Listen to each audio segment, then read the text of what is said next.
Bina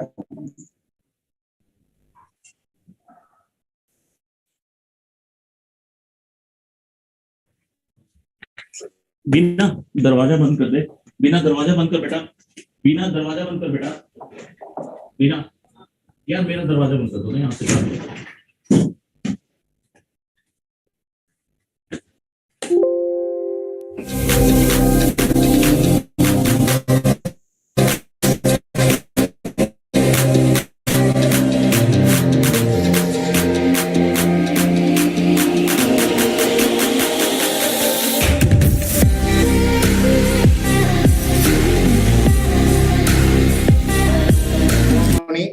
Warm welcome to Online Anaesthesia Postgraduate Teaching Program and Zoom platform, sponsored by Acrola and hosted by A1 Rajesh and aired by Anaesthesia TV.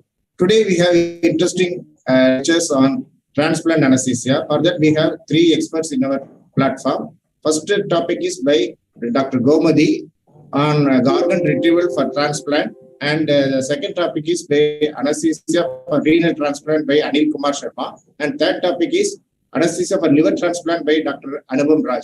Today's session is coordinated by Dr. Rajesh Jeyaprakash, sir. Over to you, sir. Good morning, sir, and good morning, one and all.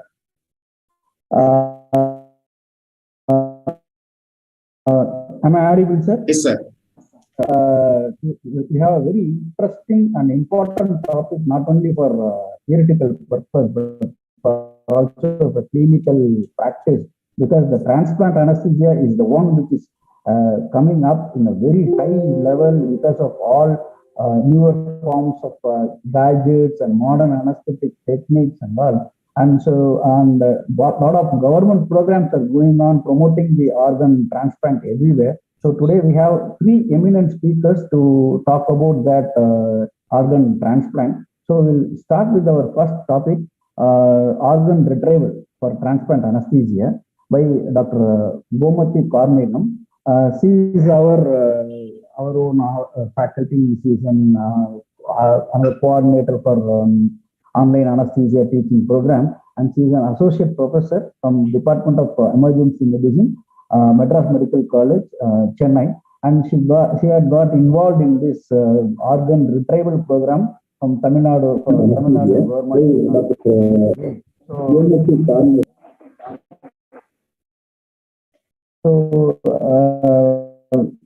Thank you very much for this wonderful introduction.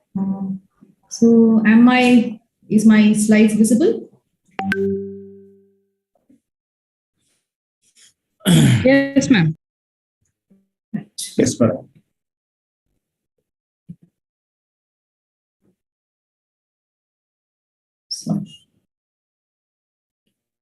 So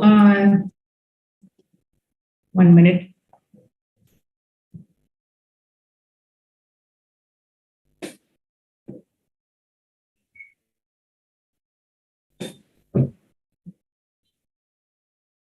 Starting from. So my talk is largely going to be about how we are going to maintain the brainstem dysfunction patient and how we get them into the perioperative management of the organ retrieval per se. Now, with improving healthcare, we all know that the demand for organ transplants has rapidly increased. And there's always an associated morbidity associated with live transplants. So deceased donors are always a good alternatives. But these patients require aggressive and intensive monitoring, and we need to optimize them right from declaration of brain death to organ retrieval. So it's not an easy work. And it involves a multidisciplinary teamwork. So every doctor in every specialty will be roped in to help maintain these patients. But we should always remember that the anesthesiologist is the center point around which the whole program pivots. So our words really matter. We don't say cadaver anymore. We call it as disease donor. And it's not about organ harvesting, it's about organ procurement. And this edition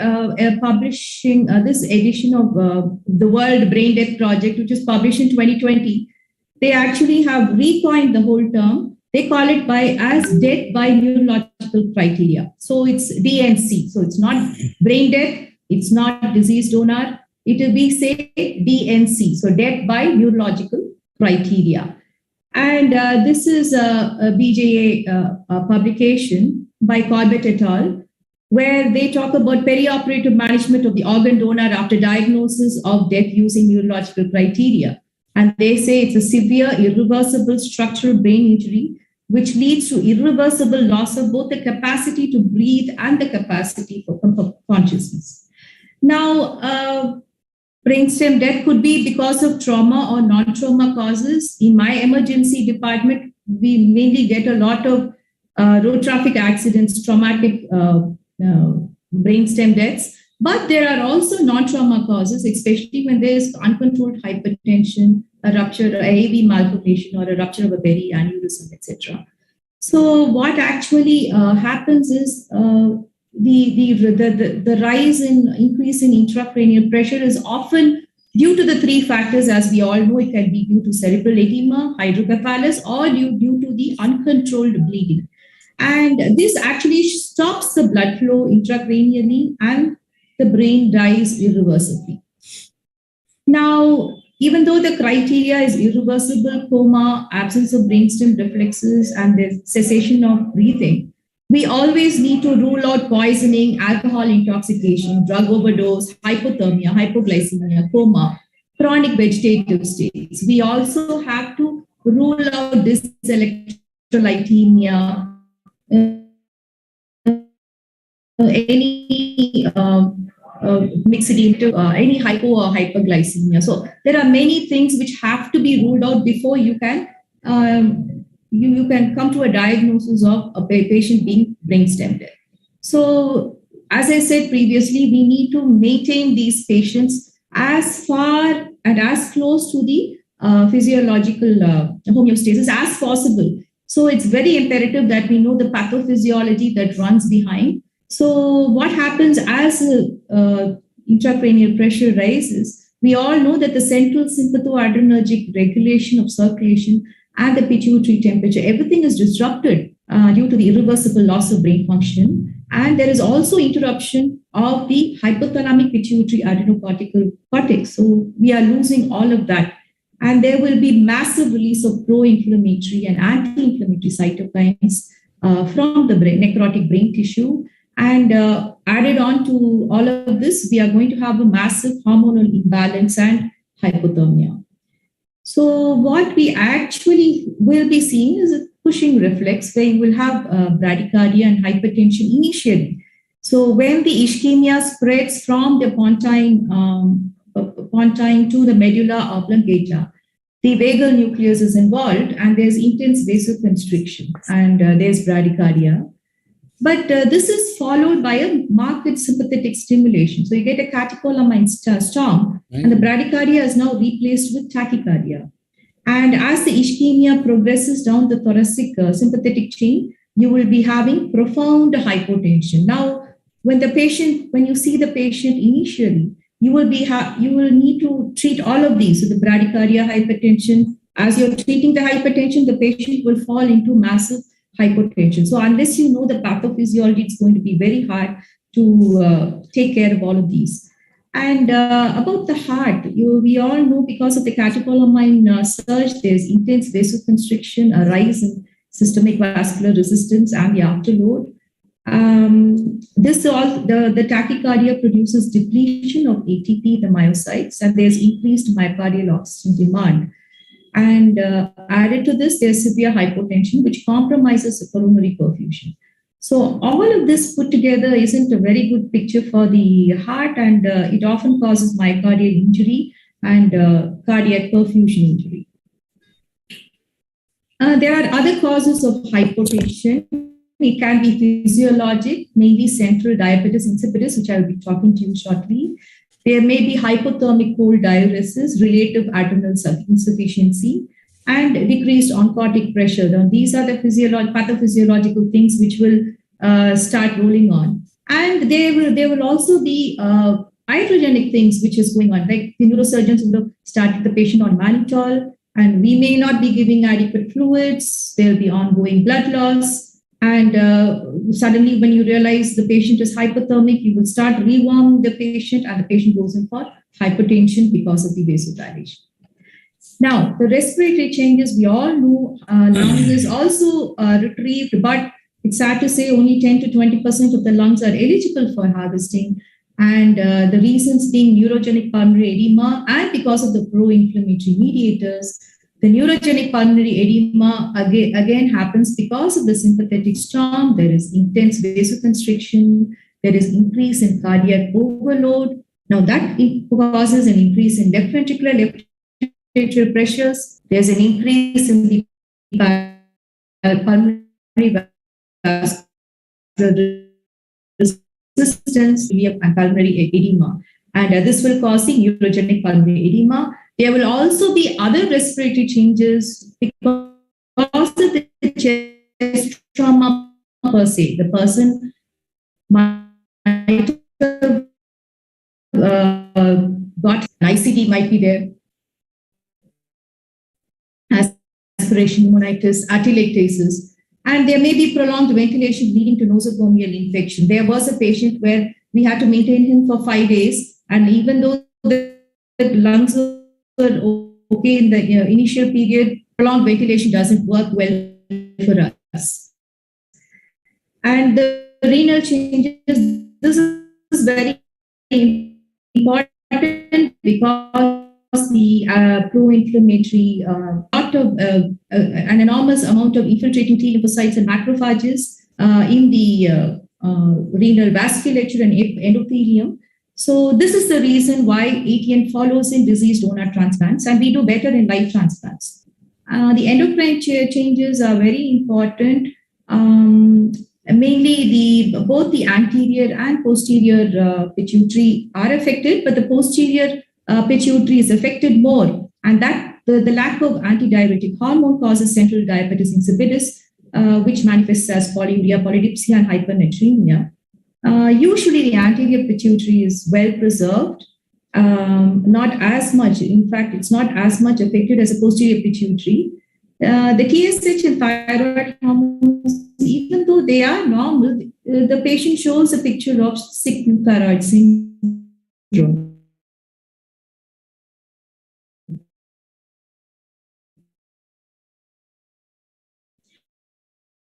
Because of the catecholamine storm, and we will be using a lot of 5% dextrose and mannitol. So these are all the other causes of hyperglycemia which we need to keep in mind. And hematological changes, this has to be treated immediately and as and when. The anemia, there will be bleeding, ongoing bleeding due to the trauma.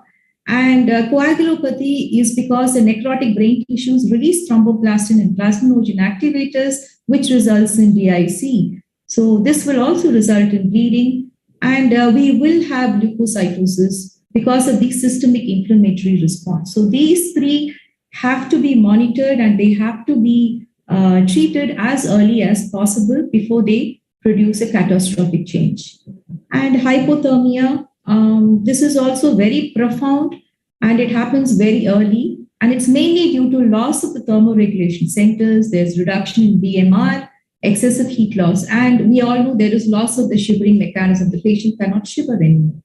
And the other causes are exposure to cold, and again, iatrogenic. So the general management will be, we always put in a central line and start continuously monitoring the central venous pressure. We also put in an arterial line, and we have to monitor it continuously. Whenever you put in an arterial line, make sure to put in a gauze bandage and label it, because there will be multiple people coming in. You always have to protect the arterial line and make sure nothing is inadvertently injected into it.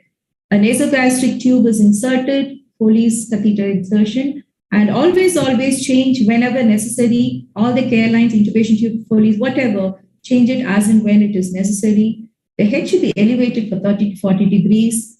Always use a warming blanket and maintain body temperature around 36.5 degrees Celsius, and broad spectrum antibiotics, eye protection, frequent airway suction, and ulcer prophylaxis.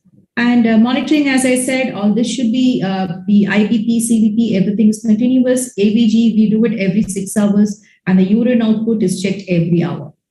And as Miller says, it is always a rule of 100. Systolic pressure should be more than 100 millimeters per mercury, urine output more than 100 ml per hour, PaO2 more than 100 millimeters of mercury, the hemoglobin concentration more than at least 100 grams per liter, blood sugar 100% normal, and the temperature 35.8 degrees Celsius. I'd love to stick on to it, but in my institute, the therapeutic targets, if I get all this, I'm really happy. MAP more than 65, hemoglobin 10 grams, sodium less than 160 millimoles per liter, potassium 3.5 to 5, central venous or mixed venous oxygen saturation more than 70%, SpO2 at least more than 92, ABG within normal range, exception of permissive hypercapnia, and lactate less than 3 millimoles, blood sugar, hourly urine output 100 to 300 ml, and the central body temperature more than 36 degrees Celsius. Of all this,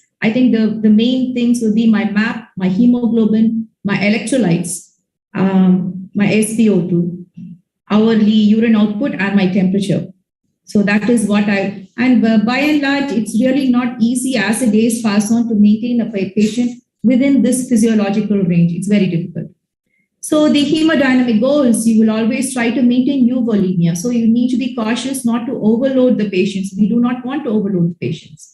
And always maintain hemodynamic stability with the lower range of inotropes which is given to us. Optimize the cardiac output to keep perfusion pressure uniform across all organs. See, we are going to maintain these organs and they are going to go as grafts to the recipient. So this is really, really important. You need to minimize the use of vasoactive agents. Anything too much, anything of excess is not too good.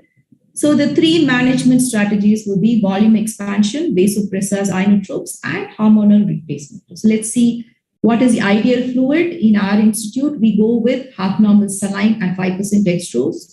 And we use soda bicarb 150 millimoles per liter in 1 liter of 5% dextrose if the patient has hypernatremia and acidosis, which will occur in central diabetes insipidus, or we can use plasma light A, which you all know is a balanced salt solution with multiple electrolytes with a pH of 7.4.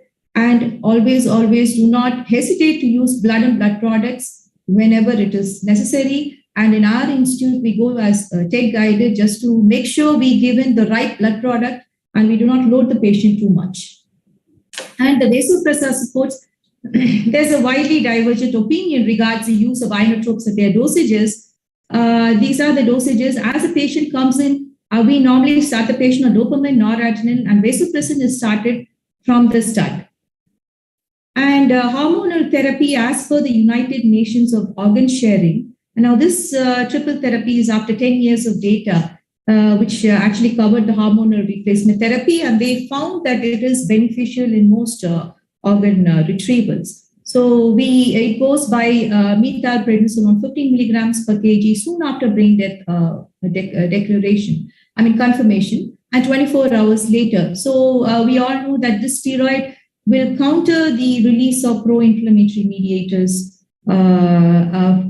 from the patient, from the brain death patient. And then we need to start the patient on vasopressin. It will be 1 unit bolus followed by 0.5 to 4 units per hour.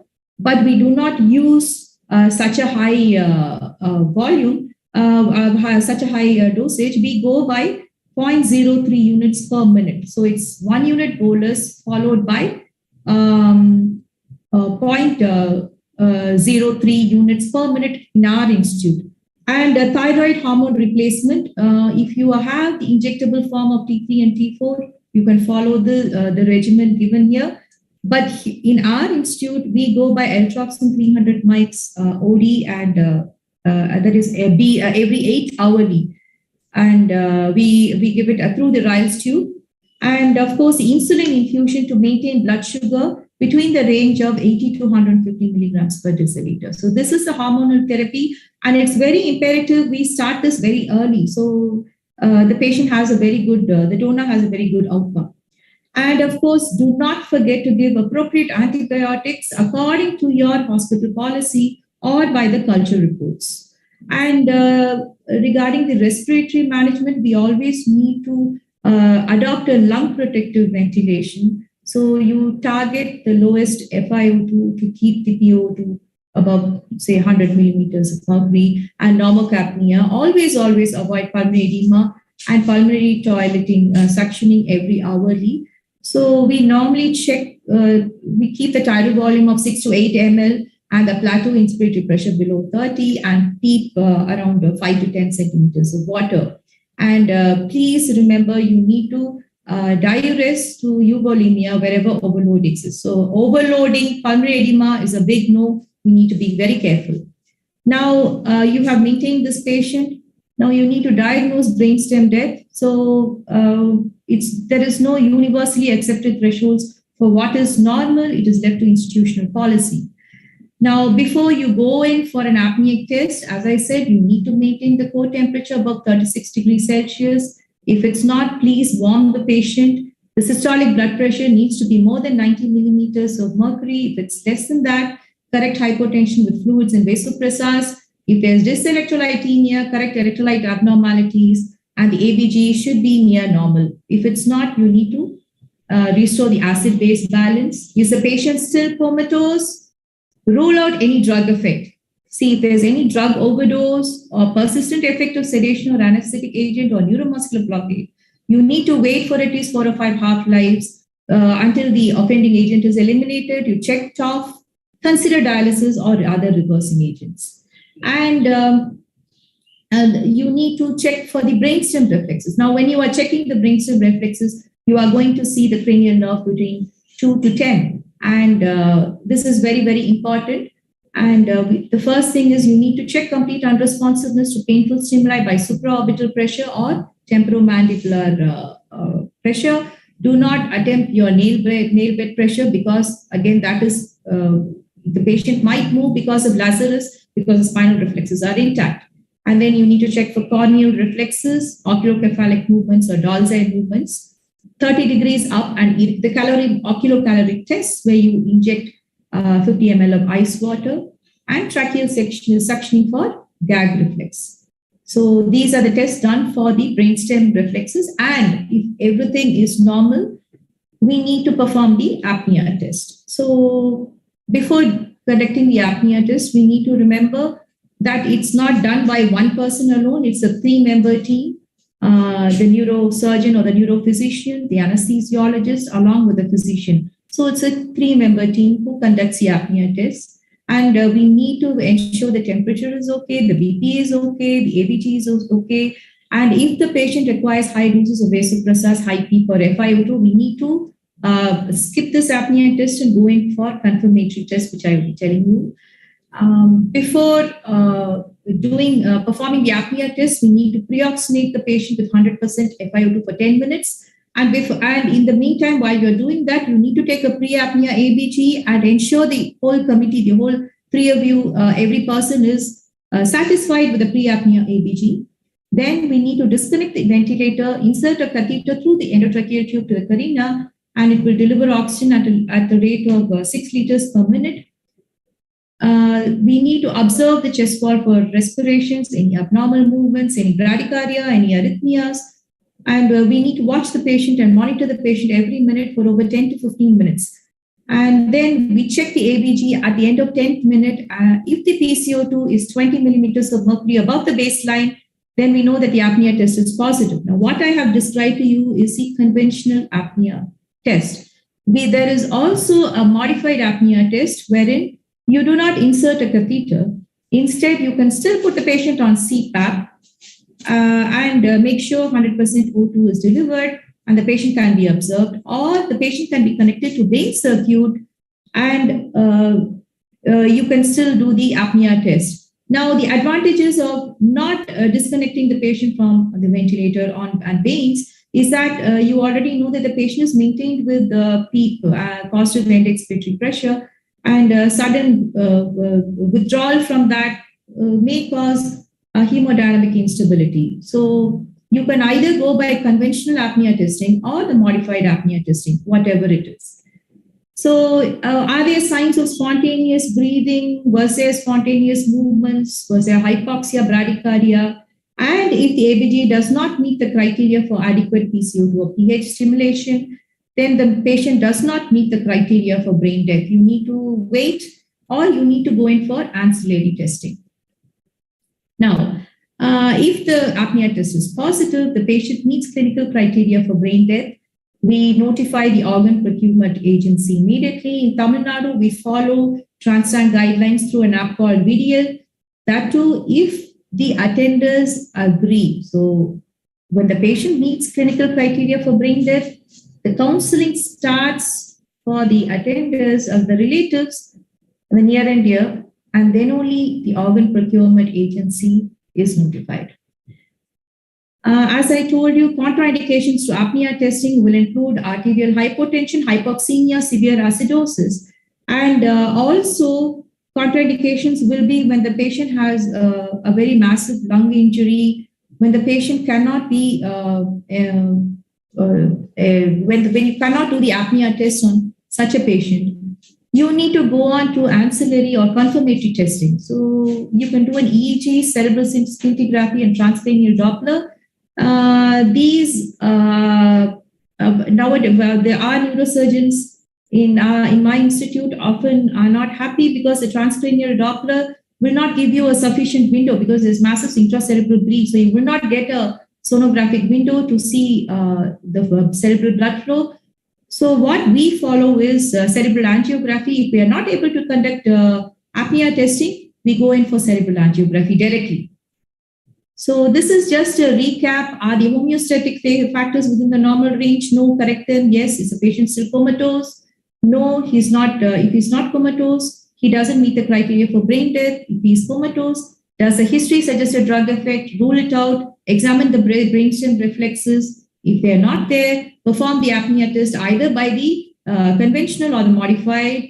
And if there's spontaneous breathing, you know this patient doesn't qualify for brainstem death. And if it's positive, you know that the patient is confirmed as a brainstem death. If there's any ambiguity in the examination or law requirement, always do not hesitate to go in for the confirmatory test. So the investigations, now we need to start investigating and make sure all these parameters are within the physiological range. So do a complete blood count, blood grouping and cross-matching. RT-PCR post-COVID, RT-PCR is very important. Renal function test, liver function test, thyroid function test, serum electrolytes, serum calcium is all done 6th hourly. ABG is done 4th hourly. We do a blood culture, endotracheal tube culture, urine culture once, PT-INR 6th hourly, chest X-ray, ECG, echo, and viral markers is done once. Urine routine, urine sodium, and potassium 6th hourly. All these investigations are done because most of the time, the recipient hospitals will be repeating it again for them. So it's best we have a full, the battery of tests available for them to see so that the patient is not exposed to multiple investigations. And regarding the imaging, the chest X-ray PAV is done, hepatobiliary and kidney ultrasounds are done, and non-contrast enhanced abdomen and pelvis CT along with the brain CT scan is done. But this is done only once, we don't do it once.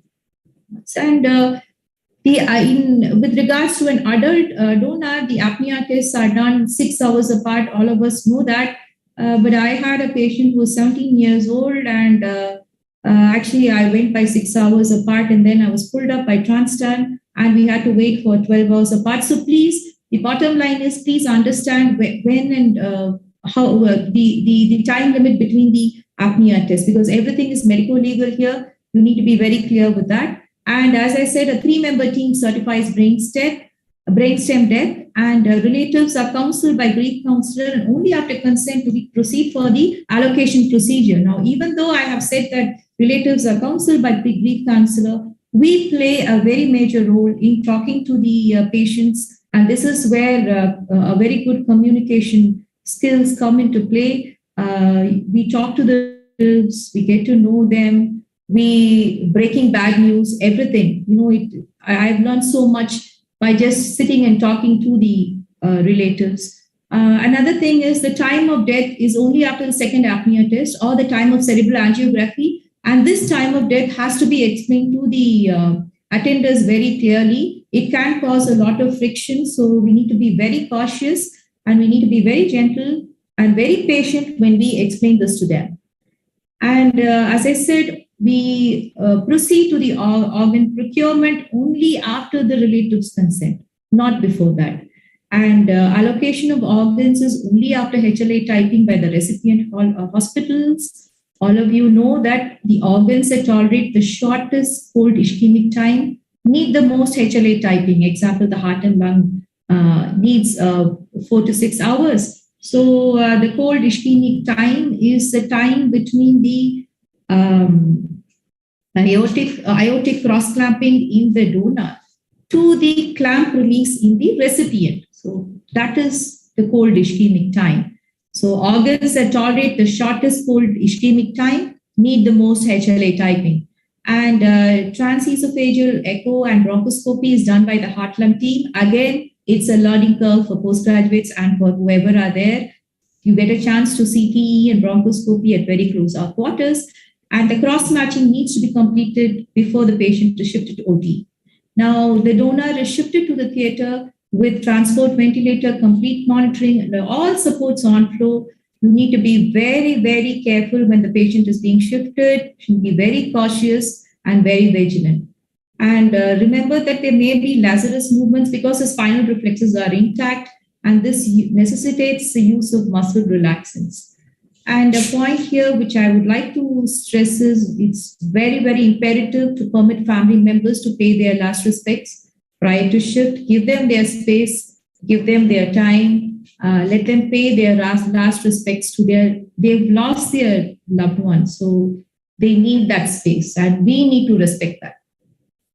Intraoperatively, the anesthesiologist plays a major role here. You need to have a good communication between the organ retrieval and the OT staff.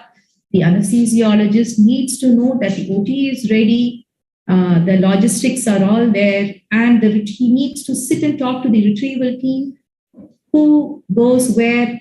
Each retrieval team works with their comfortable strategy. You need to know that beforehand and hence be prepared. The position of the patient is supine. The warming blanket has to be placed beneath the patient. It's prudent to start a wide bore peripheral line if it was not placed earlier. And the monitors is the ECG, SpO2 and temperature. The CVP and IBP is continuously monitored here through our transducers, and urine output is very important. Antibiotics and steroids to be repeated if it's not given earlier. And please remember that hemodynamic disturbances are very, very common now that you have shifted into the theater. Now it's going to be a manipulation of multiple teams. You need to be very, very vigilant. So please remember, anesthesia here is not for the patient, but it's for attenuating the spinal reflexes. So we know that now, we know that both the motor and the autonomic spinal reflexes remain intact. And it's now exaggerated because of the loss of the descending inhibitory inputs from the brain. So the spinal reflex movements in response to noxious stimuli will be very cumbersome to the operating surgeon.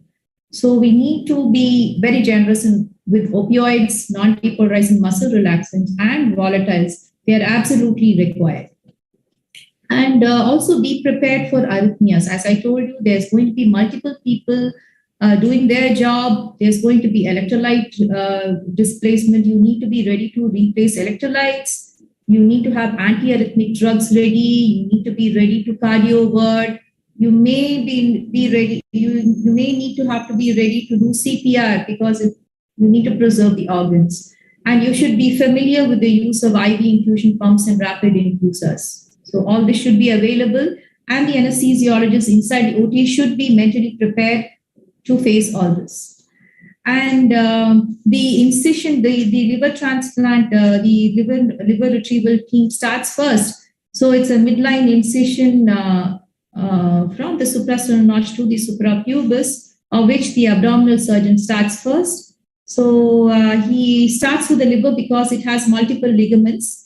So he goes around dissecting all the ligaments, and the hepatoesophageal ligament, when it is divided, the aorta around the diaphragm is dissected. And when that part is over, the cardiothoracic team starts their dissection. Now, this can take anywhere between an hour, 1 hour to 1.5 hours. So it will take the liver retrieval team will take the most time. As the cardiothoracic surgeon comes into play, they will ask for heparin 300 international units per kg prior to aortic cannulation, and cardioplegic solution is also given before dissection of the heart. And they will be using a lot of perfusates, HTK 20 ml per kg for the heart and Perfadex 70 ml per kg for the lung. And ice slush is used to fill the abdomen. During lung dissection, Valsalva is required to inflate the lungs, and ABG needs to be repeated. Now, even though I have cut short this, there will be times, as I told you, the cold ischemia time for the heart and lung is reduced. So the recipient has to be simultaneously prepared in the hospital. So their main time delay will be by the cardiothoracic surgeons, because they do not want the cold ischemia time to be prolonged. So you can anticipate a prolonged time delay here, especially in this point. Then the organs removed are in the order of heart and lung, liver, small bowel, pancreas, and kidneys comes last, kidneys, followed by the cornea at the end. The perfusate for the liver is the HTK solution. All organs are transported using the 3-bag technique. So the organ is put into the first bag with 1000 ml of perfusate. It's tied. Now that is put into the second bag with 1 liter of cold NS or slush ice. And it's put into a third bag. And the entire third bag is placed in a heat preservation box with ice for transportation. Now, this is very important. Organs are transported safely to the recipient hospital.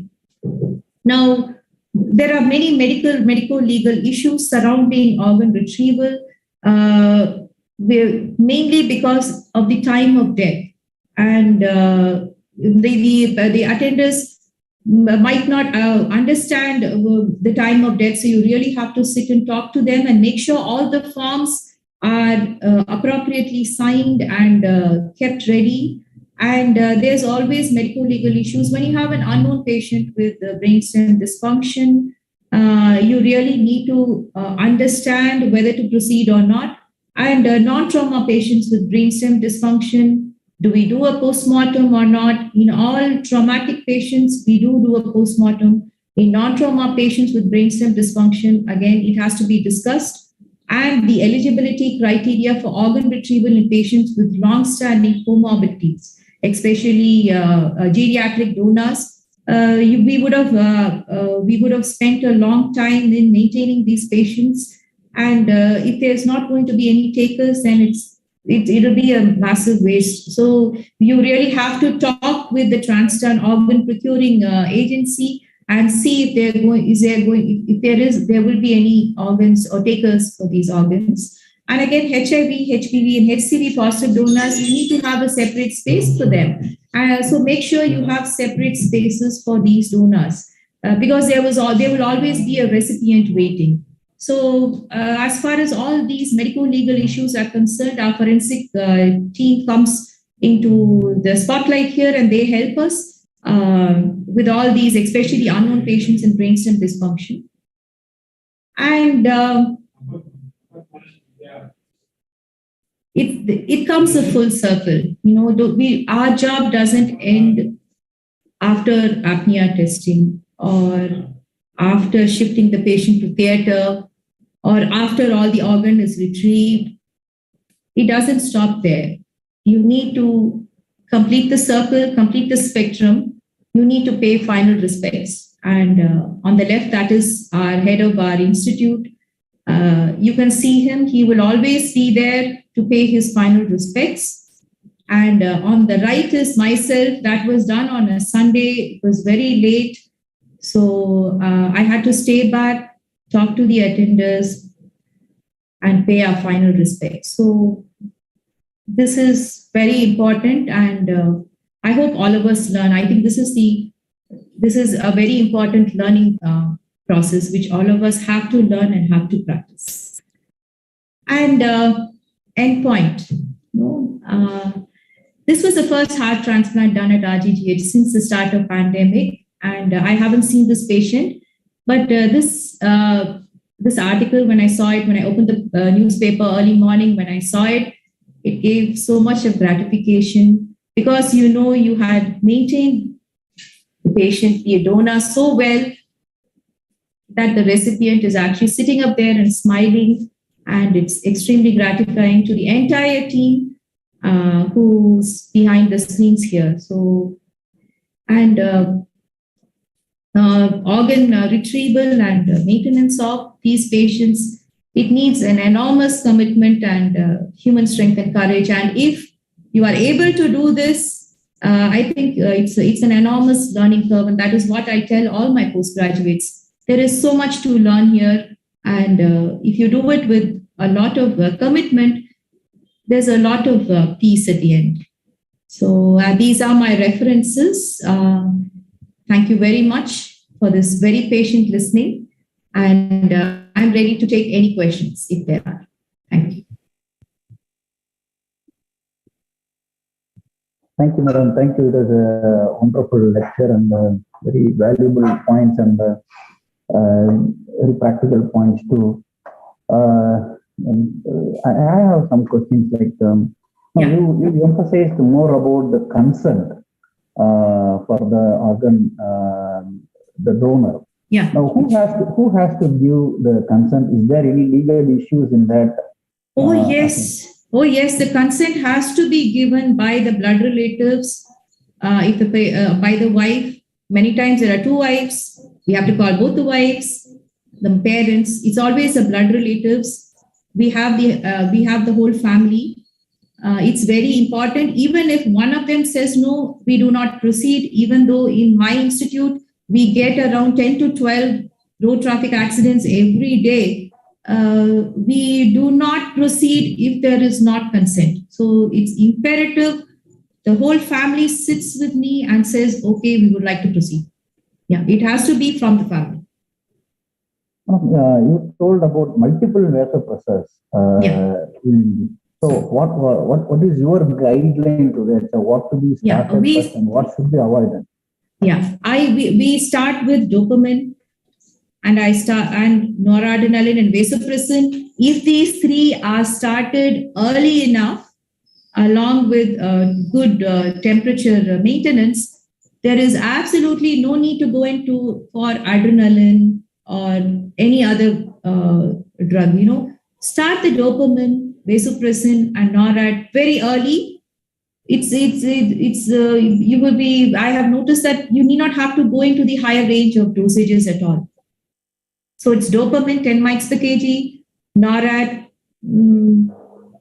Then vasopressin would be 0.03 units per minute after that 1 unit bolus.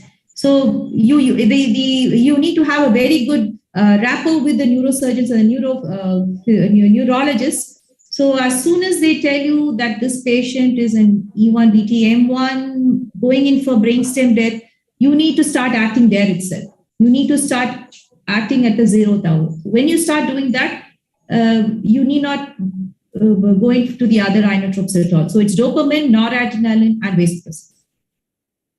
To keep the urine output high, is there any role of diuretics here in this donor? No, the patient has diabetes insipidus, so there will be a massive output of urine. No, so we don't use diuretics. We only keep a tab on the central venous pressure. Make sure we do not overload the patient. So we're more worried about overloading the patient. Only when you think the patient is going in for pulmonary edema do you use a diuretic, but I have never used a diuretic.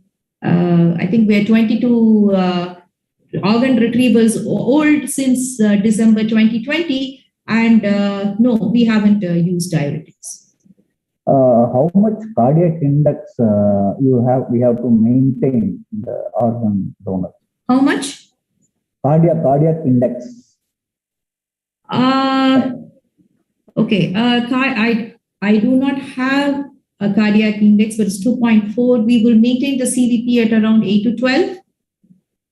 So, and again, your cardiac index depends on how good the heart is performing. You need to do an echo. You need to make sure the heart is functioning well. So the cardiac index will vary. There's no clear-cut strategy for any patient. You know, it changes. So I normally go by the CBP. So it's 8 to 12 centimeters. I mean millimeters. Yeah. There is a question from a postgraduate. Can mean arterial pressure be maintained more than 90 before apnea test to be done with inotropic support? Pardon me, I didn't get you. No, mean arterial pressure of more than 90. Can we maintain mean arterial pressure of more than 90 before apnea? Oh, that's easier said than done, sir. If you have a mean arterial pressure of 90, you're lucky. You're very lucky, right? Because on day 1 it will be 90, the day 2 it will be 80, day 3 it will be 60, 70. It will keep on decreasing. If you have a map of 90, that's really good. But it's like a cricket match. You know, it varies, and you have to be there. You have to maintain it. You're really lucky if things move fast and the mean map is at 90. The dynamics change very, very fast.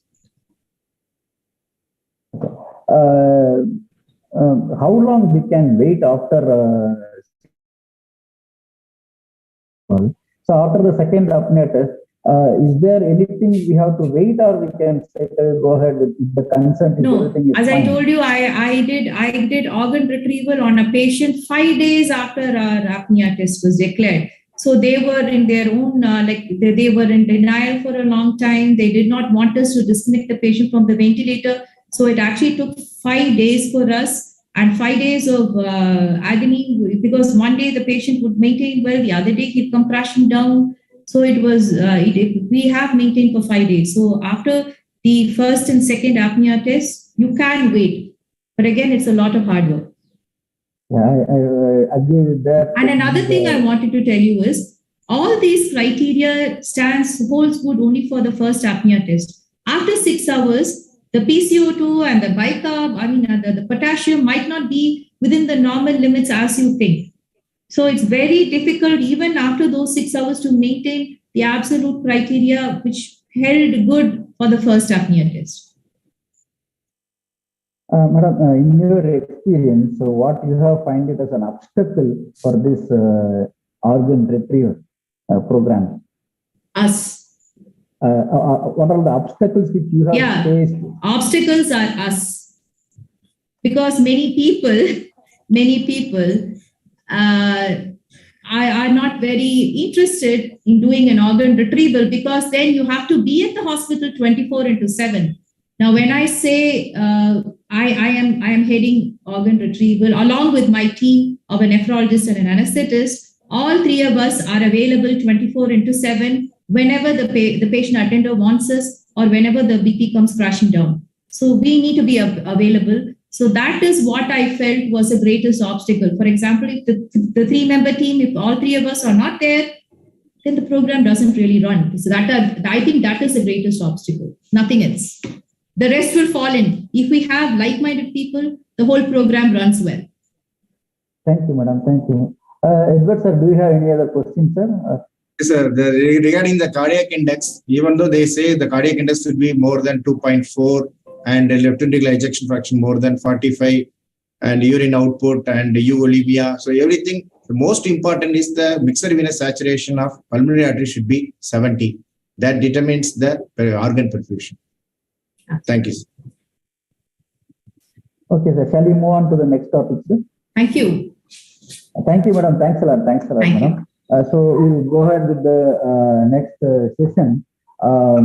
Very interesting, anesthesia for renal transplant, and it will be done by Dr. Anilkumar Sharma, who is a senior consultant from Apollo Hospital, New Delhi. He is having enormous interest over robotic surgeries, renal transplant surgeries, and onco anesthesia, and he's a faculty in many national, state conferences, CMEs, and workshops. And those who do learning from Facebook, you would have seen him very frequently and actively in the Anesthetic Society group. And he's a wonderful teacher, and who keeps always the discussions very, very, very alive, and very lucky to have him here today. Welcome you, sir. Over to you, sir. Anilkumar, sir. Thank you. Okay. So let me share the screen first. And first of all, I want to thank the organizers. It's a real privilege I think many of you might not be knowing, I did my MBBS from Tamil Nadu, Tanjore, 93 batch. I am a converted Tamilian, to be very honest. And with that, I would like to start my lecture, and it's a real pleasure to be there. Okay.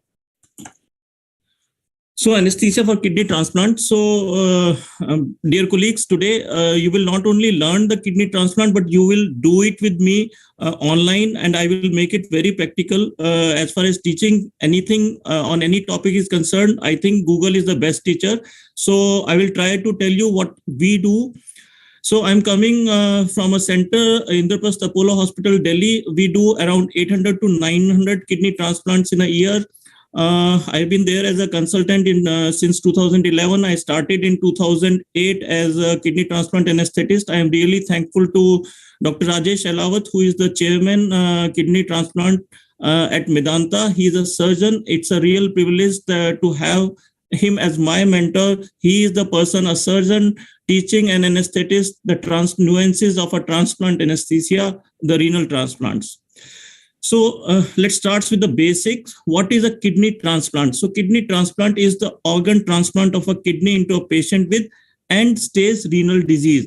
So it's a surgical procedure in which a healthy kidney, a functioning kidney, is removed from a donor and implanted into a patient with non-functioning kidneys. Let us keep it very simple. So how did it all start? It all started in 1954 when Gill et al. Performed the first successful renal transplant. Excuse me, sir, your slides are not being displayed, sir. Sorry? Your slides are not able, we are not seeing your slides. Just a minute.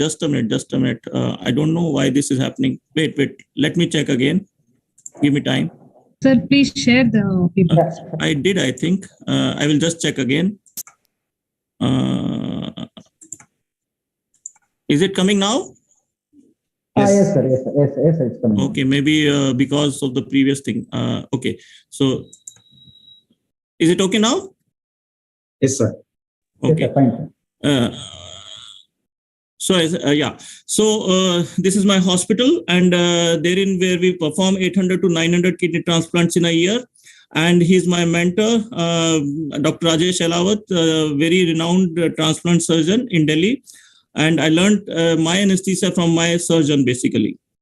So as I told you, kidney transplant is basically organ transplant of a kidney into a patient with end-stage renal disease. It's a surgical procedure in which a healthy kidney is removed, a functioning kidney is removed from a donor and implanted into a patient with non-functioning kidney. So it all started in 1954 when Gill et al. Performed the first successful renal transplant. It was done on identical twins. The monitors were very simple, and you will not believe that the recipient actually received a spinal anesthesia. But after that, there were advances in immunosuppression, and the introduction of ATG changed a lot of things, and development of organ preservation solution by Collins enabled the use of allografts. So before going into the nuances of the transplant, we need to understand what is basically the role of an anesthesiologist, for that matter, in any surgery. I firmly believe that the role of an anesthesiologist is to maintain the physiology of the patient by his knowledge of pharmacology while the surgery is going on. So we need to have a thorough knowledge of the physiology and what are the physiological changes that occur in a particular surgery. So understanding the metabolic and systemic abnormalities of end-stage renal disease is important, as these patients have many associated comorbid conditions, and this increases the complexity of anesthesia, pain management, and perioperative morbidity and mortality is influenced by all these comorbidities. So what we require is a good multidisciplinary approach while approaching the patients for kidney transplants. So after progression to end-stage kidney disease, kidney transplant is the treatment of choice. It's the most commonly performed organ transplant, and compared with maintenance dialysis, the successful transplant improves quality of life and reduces mortality risk. This question will be frequently asked by the patients and the relatives. Oh, sir, shall we continue on dialysis or whether you need to go for a transplant? If there is end-stage renal disease, CKD5, then all patients suffering from CKD5 should undergo renal transplant unless absolutely contraindicated. So vis-a-vis dialysis versus transplant, yes, kidney transplant is the most important cost-effective method of treating end-stage renal disease. It confers a 40 to 60% decrease in death rate as compared with patients who remain on dialysis. And as is clear is in this graph, on dialysis, you can see the survival, and after live donor transplant, the recipients tend to live longer. So what are the common etiologies? We all know diabetes, CGN, polycystic kidney disease, hypertension, interstitial nephritis. These are some of the common etiologies of renal diseases. So who is a candidate for a kidney transplant? If the estimated GFR is less than 20 ml, then definitely he is a candidate for renal transplant. The rate of progression to ESRD is important, and as we all know, if the etiology is diabetes, the renal failure can develop very rapidly. If it is obvious that patient will eventually require dialysis, the transplant is practical and a very cost-effective option. But there are certain barriers to receive a kidney. So what are these barriers? If there is any life-threatening infection, active malignancy, unstable cardiovascular disease, or any behavior abnormality that would result in non-adherence to immunosuppressive regimens, or old age is no longer a contraindication to transplant. Let me be very clear. You can see we transplanted a kidney in 82-year-old, and just to inform you, yes, it was a very successful surgery. So the donors need to be classified on the source of organ. Basically, they can be deceased or they can be living. The deceased are further classified into brainstem dead and heart beating or a non-heart beating. The living donors are classified as related and unrelated. Unrelated, there can be an emotional connection or no emotional connection, purely altruistic, paired, or pooled. I will elaborate on each one of them. So what is the advantage of having a living donor versus deceased donor? So transplantation of a living donor kidney is an elective surgical procedure. So potential recipients are evaluated at a pre-op stage and optimized. So this is one advantage which we have when we are dealing with living donors. So what happens in a deceased donor? The transplantation of a deceased donor is a relatively urgent procedure. We don't have time. Suddenly we get an organ from some hospital, maybe it may not be in-house. And so what we miss out is preoperative re-evaluation. It is a very fast-forwarded procedure as the organ longevity or the organ cold ischemia time is at stake. So what about donation after circulatory death? Yes, it does increase the number of organs available. But the side effect or in the hindsight, we do have a problem that it has a 5.73-fold increase in the incidence of delayed graft function. So higher primary non-function rate compared to donation after brain death, right? So this is the graft survival. Obviously, in a comparison between living donor versus deceased donor, you can see the difference. So as I told you, what are the advantages? The advantage is that living donation by increasing the donor pool increases the organs available for the transplant. It's an elective procedure and we can have flexible timings. Complete preemptive renal transplants are, however, still the exception. They are not the normal, and recipients have usually been started either on some form of renal replacement therapy before we go in for the live donation and live transplants. So it has higher success rate. A thorough assessment is done, psychiatric evaluation of donors' motivation is done, his fitness is done and tested, and his ability to understand the risk of operation is also explained to him. So we need to match the ABO, and HLA matching is the initial criteria of any donor selection. So what is paired donor? See, you must have heard kidney swap. That is how loosely that term is. So one incompatible donor candidate pair is matched to another pair with a complementary incompatibility. So donor from one pair gives an organ to a compatible candidate in the other pair and vice versa.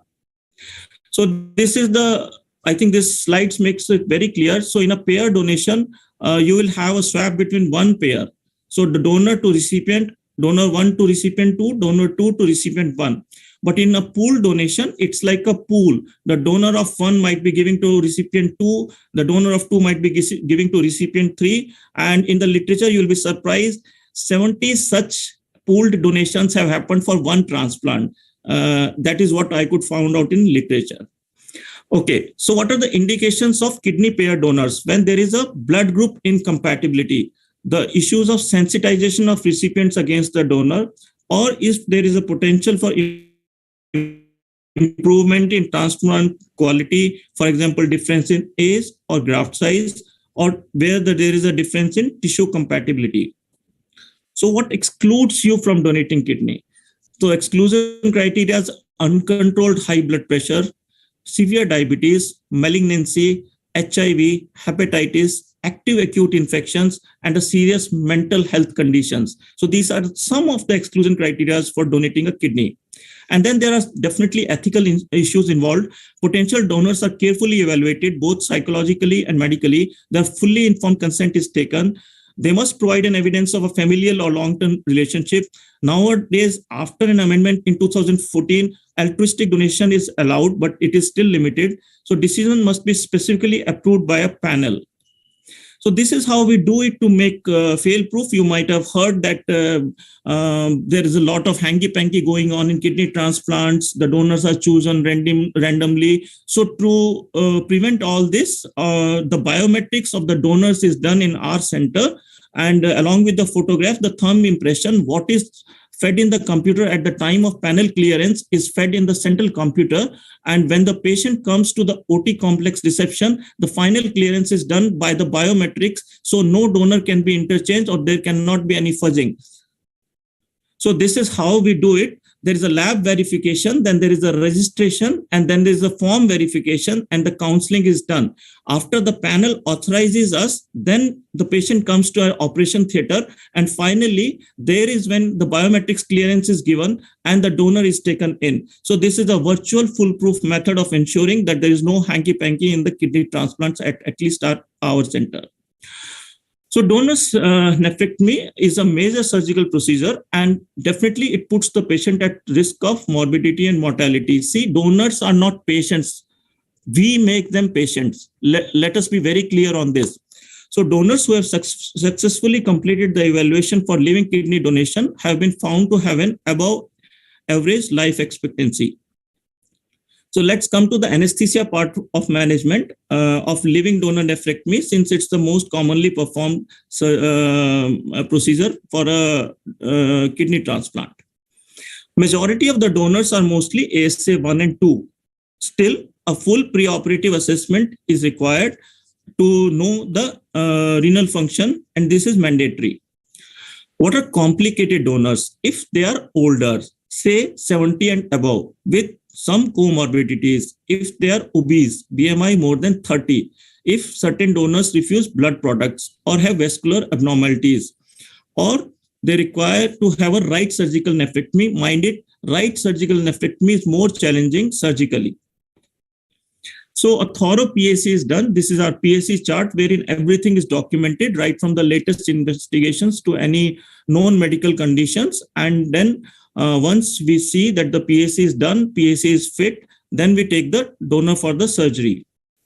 Hypertension is always like a gray area, but it's no longer a contraindication as long as the kidney functions and urine proteins are normal. A prospective donor may be on treatment for hypertension, and if it is well controlled, like diastolic less than 85, then he is a candidate for a donor nephrectomy. But they should be warned of the possibility that the nephrectomy may worsen the hypertension. So what are the techniques available? Open surgery, laparoscopic, and robotic. At our centers, all three are performed. There is one surgeon who does only open donor nephrectomies. There is one surgeon who does only laparoscopic donor nephrectomies. And then robotic was also tried. So what are the advantages of a laparoscopic live donor nephrectomy? Obviously, it reduces blood loss, decreases tissue trauma. There is less analgesic requirement, faster resumption of food intake, shorter hospitalization, and better post-operative cosmetic appearance. General anesthesia is the only practical option for laparoscopic live donor nephrectomy, as it involves a pneumoperitoneum and a head-down position. Robotic donor nephrectomies have been tried. Definitely, a three-dimensional vision enhances the ability of surgeon to perform complex tasks, and it has definitely increased in popularity also. In some centers, it has replaced open donor nephrectomy as the standard technique. So donors are at moderate risk for development of venous thromboembolism. So we put up mechanical stockings. Generous venous access is a must, as blood loss, if it occurs, it's really profuse. Special attention should be paid to the prevention of complications related to near full lateral position, especially nerve damage, airway compromise, and venous access compromise. You can see in this position, this is the position for the kidney donor, right? You can see how complicated it is. And this is the view from the front. So everything is carefully padded and protected. You can see the face, you can see the legs, there is a mechanical compression stockings, and whatever said and done, all the belts, and then I still want my patient to be strapped with leukoplast. This is a practical tip that I want to give. The belts can come off, but not your leukoplast. This 20 rupees or 30 rupees thing still holds the fort for me, even in Apollo Hospital. So these are the mechanical compression stockings. These are very important. So this is the final position, and you can see what we are dealing with. So induction is normal. We use and this is at my center. See, anesthesia is a cafeteria choice. Many of you must be using a different regimen. Ultimately, what is important is the safety of the patient, whatever regimen we use. At my center, we use propofol, fentanyl, atracurium. Atracurium in doses of 1 mic per kg, 1 milligram per kg for the patient. The maintenance is oxygen, air, sevoflurane. Yes, we use sevoflurane. You can use desflurane also. Morphine is used, and atracurium is used for maintenance. Fluid, around 3 liters of crystalloids. We give 1 liter fast. You can preload also, followed by 1 gram per kg of mannitol before clipping of renal vessels. So what is the thing? The thing is high urine output, at least more than 2 ml per kg per hour, at least more than. So patient is catheterized and a uroflow meter is used. After the ureter is clamped, it is very important that the uro bag is emptied, and as after that, it's the single kidney urine output that needs to be measured. So this is the laparoscopy donor nephrectomy going on at my place, and you can see the vascular pedicle being clamped. So I will go and I will demonstrate. As I told you, today you will be performing these surgeries also, besides giving anesthesia online. So I have taken an animation video wherein I can show how this surgery is performed. See, an anesthetist in his theater is respected not for his knowledge of anesthesia by the surgeon. An anesthetist is respected in the OT if he knows what the surgeon is doing for his surgery and is in sync with the different steps of the surgery that the surgeon is performing. So it's imperative that besides you know your part of the anesthesia, you know the surgical steps also. So I am telling you what are the surgical steps in the donor nephrectomy. Just a minute. So a 3-port, after the positioning is done, the 3 ports are placed.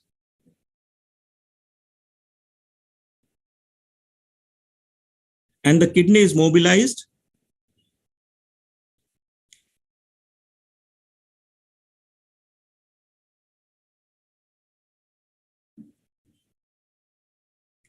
So once the kidney is approached, what we do is that we do identify the gonadal vein and the ureter. This is the gonadal vein and the ureter being identified. This is the gonadal vein. And then we identify the adrenal vein. So once this identification is done, immediately we clip the all the accessory veins.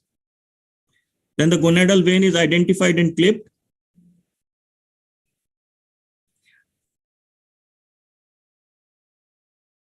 And cut.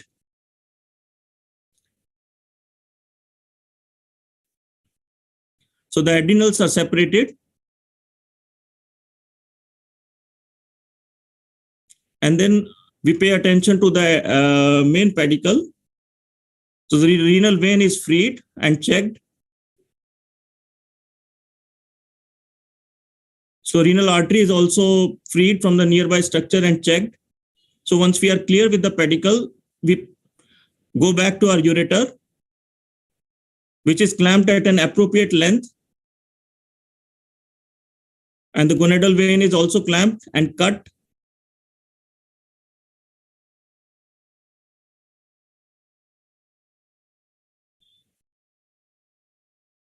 And a bikini incision is made for the retrieval of the kidney.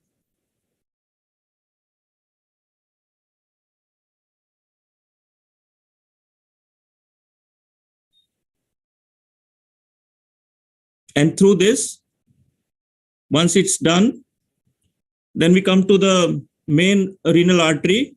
It's clamped first. Hemolog clips are used. Then the renal artery is divided. And using a stapler, then the renal vein is cut off.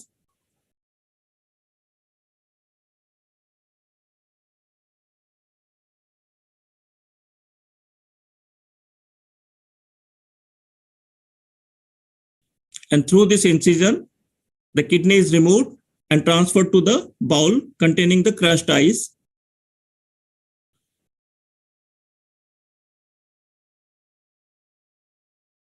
And then the ports are removed after checking for bleeding and the incision is closed. So this is how we do the surgery basically, right? So both lap and open are done in lateral position. The risk of diaphragmatic injury is more in open. So post-op chest X-ray is a must. Whatever happens, you have to order a chest X-ray if you are doing an open donor nephrectomy. In lap, a 5 centimeter incision is given, as I showed you, to retrieve the harvested kidney. After kidney is removed by the surgeon, it is flushed with ice, cold custodial solution. Earlier, we were using UW solutions, but we have stopped it now. And this, as madam also told, it's kept in an organ bag in crushed ice till it's transplanted. So this is the incision, and that is how it's done, and then it's closed. This is the custodial solution being used. I told you I will show you everything practical what happens in OT. This is how this is made ready before the kidney is to come out. As an anesthetist, we have to ensure that, please understand this. This is not a nursing job. This is a team job, and anesthetist is the leader of the team. So before everything starts, we need to know whether we have crushed ice, we have our custodial ready, and everything is okay and working. So you need to liaison with the staff nurse. This is the setup for the perfusion fluid. And this is how we do it. So perfusion fluid, after the kidney is harvested, this is the perfusion fluid, and this is going into the harvested kidney. Until it starts coming out, it's the complete perfusion fluid will go in for preservation. And the kidney is in the bowl, and you can see it's in the crushed ice.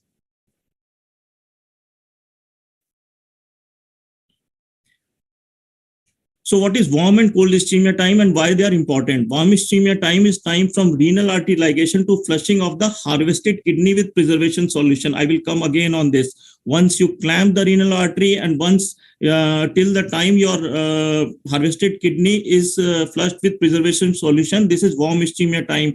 Try to keep it as minimum as possible, normally 3 minutes maybe, or maximum 5 minutes, maybe more, even less than that. Right after that starts the cold ischemia time. So what is cold ischemia time? Till the harvested kidney, which was flushed with cold preservative solution, it is retransplanted in the recipient and the renal artery is reperfused.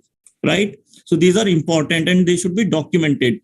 So how we preserve the kidney? Basically, preservation solutions are used. And what are these solutions? They have the composition which is very similar to intracellular environment, thus preventing loss of cellular potassium. So the organ preserving cold storage interval is called cold ischemia time, and kidneys have a CIT of over 24 hours. So kidneys from living donors are easier to handle. The organ is flushed with preservative solution. The ischemic time mostly is normally, if you have planned the surgery, it is around 20 to 30 minutes. And because of this lower cold ischemia time and improvement in immunosuppression, the improvements in graft function and survival have taken place. So post-operative pain. This is a very common question that I face from the audience wherever I present. See, it's a painful procedure, no doubt, even if it's a laparoscopic or open. The subcostal wound is often 10 to 12 centimeter in length, and this does make breathing painful. In lap donor, the pain is due to a combination of port pain, pelvic organ nociception, diaphragmatic irritation, ureterocolic, and urinary catheter discomfort. So these group of patients will require PCA with fentanyl. So we can decrease the opioid consumption by topical local anesthetic. This is very important. So initially surgeons were reluctant, so I took it on myself. I will just put on my gloves and infiltrate the this incision basically. Yes, you can use a paravertebral or tab block. An indwelling catheter in the wound site delivering local anesthetic infusion can also be used. Up to 5% of donors might experiencing chronic wound pain. So all patients, as a rule, they go to post-op surgical donor ICU for post-op care for at least 24 to 48 hours. This is a standard procedure in our hospital. Yes, there can be complications like pneumonia, pulmonary atelectasis, but they are very minor complications, mostly limited to say 5% or 7% of the patient, or maybe even less. So we need to counsel the patient that what we have seen, transient increase in serum creatinine level, which is there seen on first POD. These parameters usually return to normal within 1 month.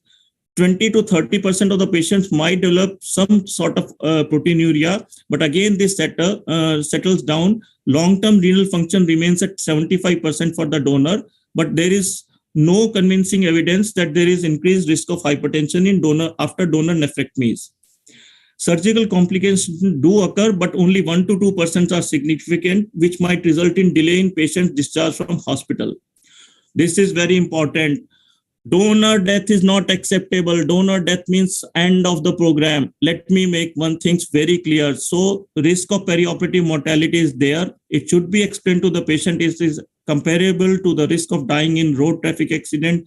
Common causes can be pulmonary embolism, MI, infections or arrhythmias, but no donor mortalities in live donor nephrectomies are acceptable. So coming to anesthesia for kidney recipient, as I told you, we need to know about the physiology of the things. Kidneys are essential for adjusting body fluids. We all know electrolyte composition, base balance, hemoglobin concentration. They receive about 25% of the cardiac output. So it's very important that we know about the cardiovascular abnormalities in patients, which we will be taking for renal recipients. Hypertension, cardiomyopathy are very common. Uremic cardiomyopathy is there. Don't be panicky. This is entirely reversible. Don't delay the transplant just because a patient is having cardiomyopathy. Liaison with your cardiologist, optimize the patient, but don't stress too much. You have to believe me, we have gone down to patients whose ejection fraction was 12% and they are very much alive and walking, and God has been kind to us. So the goal is to achieve a blood pressure of around 130/85. Occasionally, this uremic pericarditis can be hemorrhagic type in these patients. So hematological system is affected. We all know they will be having an HP of 5 to 7. Our baseline is 7. We have gone down to 5 also. So pulmonary effects will be there. Intraperitoneal fluid can result in splinting and basal atelectasis can be seen. But again, don't cancel these cases. For that, this might be their last chance and this transplant is their cure.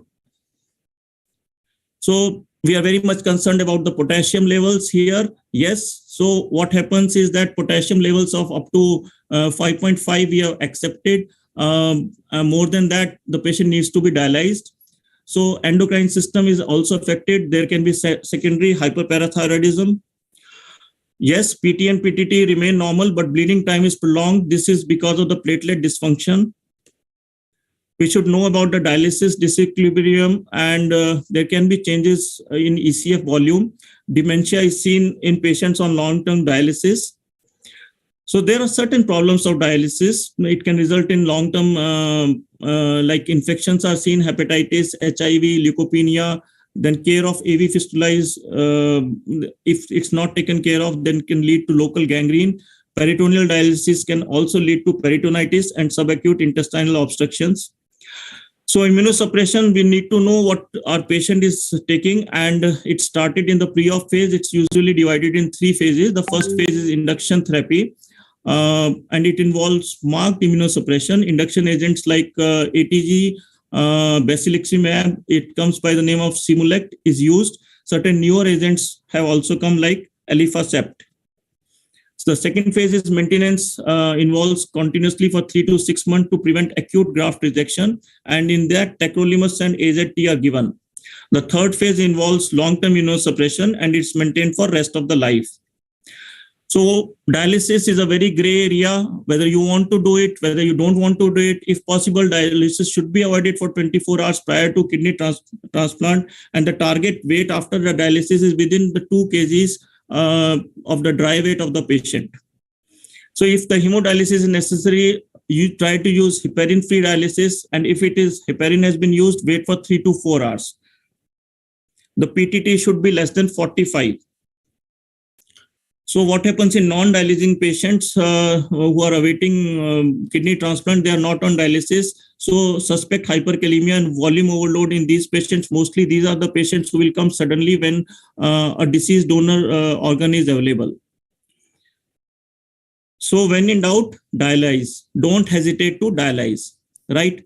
Hyperkalemia, don't delay. Up to 5.5 you can take. More than that, I will advise dialysis, frankly. But if it's an emergency, medically manage the hyperkalemia part and don't delay the surgery for dialysis. So what you do for volume overload? Obviously, you go for dialysis. If the dialysis is not available, try to use IV loop diuretics to reduce the volume overload. So we need to have a risk stratification done for this recipient. This is a chart. You can get it on Google. I will not elaborate how I do it. I will show you in the next slide. After assessing the comorbidities, a DSC is must at our center. We go for DSC and then accordingly we evaluate the patient. ECG and echocardiogram, TMT are must. So this is what I was telling you, how I stratify the patients. I stratify these patients on left ventricular ejection fraction. Above 50%, treat them as normal, no great concerns. Between 30 to 50%, be very, very alert. Less than 30%, everything is in your hand, right? No fluids before the reperfusion is done. And we see that the urine is actually coming from the transplanted kidney in this last subset. Mostly your patients will fall in this middle category of EF of 30 to 50%. As I told you, at my center, we have gone down to patients who had ejection fraction around 10 to 15% also, but that comes with the time, right? So don't hesitate to take this patient after explaining the risk, but this is how I do it or how we do it at our center. So overzealous ultrafiltration is avoided. Antihypertensive drugs should be continued until the time of surgery. Oral hypoglycemics, as we all know, are withheld. And if at all you want to use insulin, use sliding scale insulin regimen. Antibiotic prophylaxis is used. This is very important. Induction of immunosuppression should be started before entering the operation theater. It's very important that this is not started when your patient is under anesthesia, because of the cytokine storm that can happen and everything can go haywire if it is started intra-op, and you might have to abandon the surgery. So it needs to be carefully planned with your surgeon and the nephrologist before your patient is wheeled into your theater. So all the routine lab tests are done. Evaluation of cardiac function is of central importance, as I mentioned in my previous slides. So routinely we do cross-match 2 units of PRC. And since significant blood loss is a possibility, but it is kept in the blood bank only. It's not issued. It's not never inside OT. So a comprehensive workup is done and everything is documented, including the fistula instruction. Though we all know, avoid cannulation in that particular arm where there is a fistula. Any universal precaution is documented. What is the DSC done? It's documented. What is the blood group? It is highlighted, right? So a comprehensive PAC is done and documented. Post-dialysis investigations are must and they should be taken care of and noted down immediately once the patient is in the pre-op area. Especially the PTT should be there if the patient has come from the dialysis. And also the electrolyte and the creatinine status. So how do we manage them intraoperatively?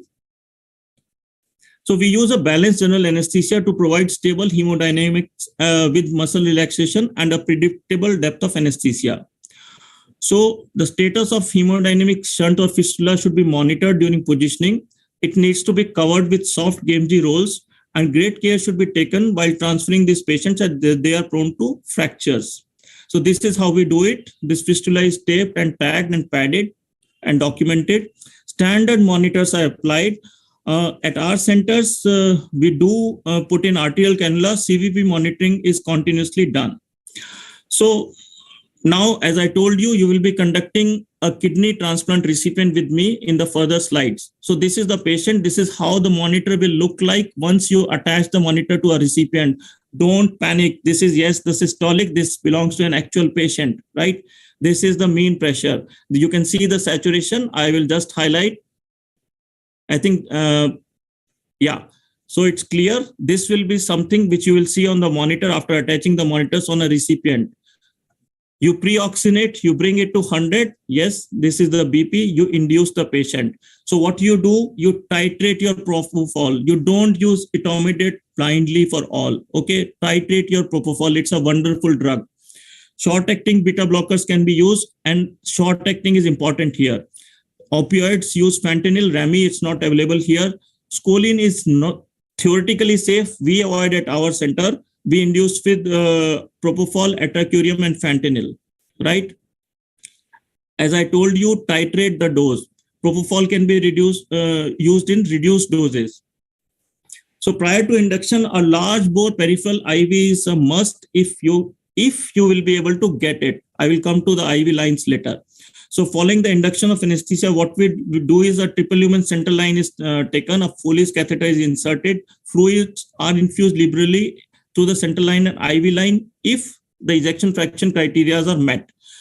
We routinely put arterial line, and I will advise you to put it for simple reason. It gives you a lot of peace of mind. You can be doing ABGs frequently to see whether the patient is in acidosis or not, or to see the hemodynamics if the patient goes unstable during the surgery. So this arterial line is put. Yes, venous access. So we have done at our centers, venous access in these patients are very complicated. We have seen patients who are, all the four neck veins are blocked, both the IJVs are blocked, both the subclavians are blocked. You cannot do anything. On the one hand, there will be a fistula. You can't use that hand. Femoral, you can't use because one side will be the transplant, the other side surgeon wants free. So we have done it in simply 16 gauge. We have put 8.5 French. Yes, this is important. Normal center lines are 7 French. If you don't have any access, go for an 8.5 French because that gives an access to two 16 gauge and one 14 gauge port, right? We have used PIC line. We do a USG guided color Doppler pre-op to know what is the status of the veins. Existing permacath can be used and should be used, right? Venous access in these patients are at premium. Don't go with surgeon's opinion that, we have to remove this. This is a source of infection. No, it can't be a source of infection. If you can have a dialysis 2 hours before from the permacath, it is as good for me to use it in drop. As simple as that. No compromise on this. There is, what is the alternative to arterial line if you don't get it? Simply ask your surgeon. He is having all the vessels in front of you. He can take a sterile 2 cc syringe. Ask him to provide you an ABG if you're not able to secure an art line. So don't panic. This is how you troubleshoot. Okay. So can you imagine this is in the popliteal fossa that we got an IV access? Yes, we conducted a transplant here from the IV access here. Then this is an EJV only transplant, a 16 gauge cannula, which we did. There was no other venous access. So this is the patient's permacath, which we are using. So put a central line, whatever access you are having, don't panic. Yes, it can be done and it can be done safely. Use an ultrasound. You can see a preemptive ultrasound tells you whether there is a clot in the veins because these lines are being used for dialysis. Confirm your lines, confirm your guide wires before you thread in the lines in these patients. So maintenance, we use atracurium, oxygen, air, sevoflurane. Personally, I don't use desflurane, and sevoflurane is very safe. Introp, solumedrol, mannitol, Lasix, and Clexane is required. So this is how, as I told you, you should know what are the steps of the surgery. So how do we know when the vein is being done, right? Yes, I tell you, you should know what are the surgical steps. So when a single thread is being used by your surgeon, he is doing the vein. Rule of thumb, okay? He will be using a simple single thread. And then coming to the artery part of it, when he is using multiple arteries, multiple threads, that means he is on his artery. So this is how you know what is the step going on without disturbing your surgeon, right? Now this is very important. How do you manage this hypertension? Yes, it can just shoot up intra-op. So how I do is, you can see this is a mean of 130. Yes, this is definitely high. Now what I do is that my monitor is split in a 30-minute scale, right? You can see what I've done. When my BP shoots up, I normally use oxygen air mixture. When my BP shoots up for the patient, I use nitrous, right? So the moment I use nitrous, you can see this graph is coming up, my BP starts settling down, okay? So when the BP starts going down, I will cut off my nitrous, and again the BP starts going up. Very simple management.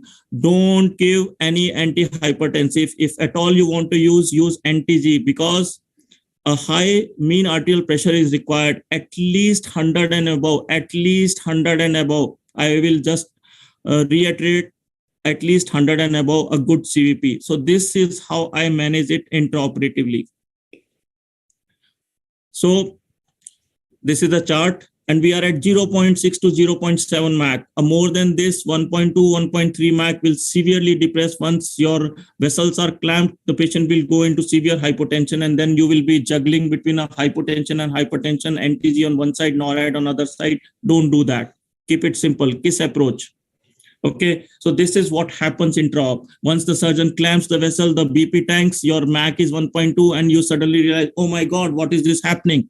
So you suddenly start juggling your COs and all that. No. So harvesting of the left kidney is favored because the renal vein is longer on that side.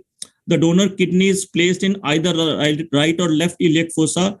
The renal vein of the donor kidney is connected to the external iliac vessel, and urinary continuity is restored by placing the distal ureter into the bladder through a tunnel. So how many of you know that once we transplant a kidney, the other kidneys are not removed?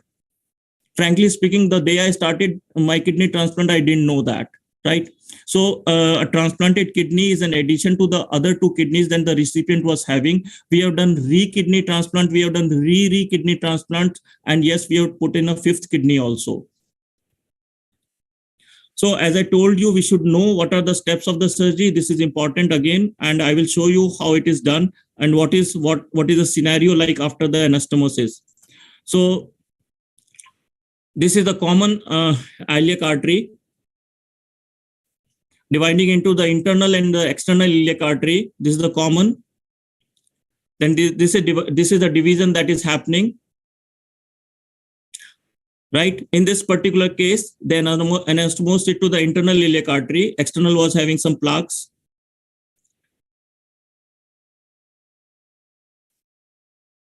And then this is the vein. And then here is the anastomosis. You can see the anastomosis to the vein. Yeah, external iliac vein. And this is the ureter which is stented, connected to the bladder, right?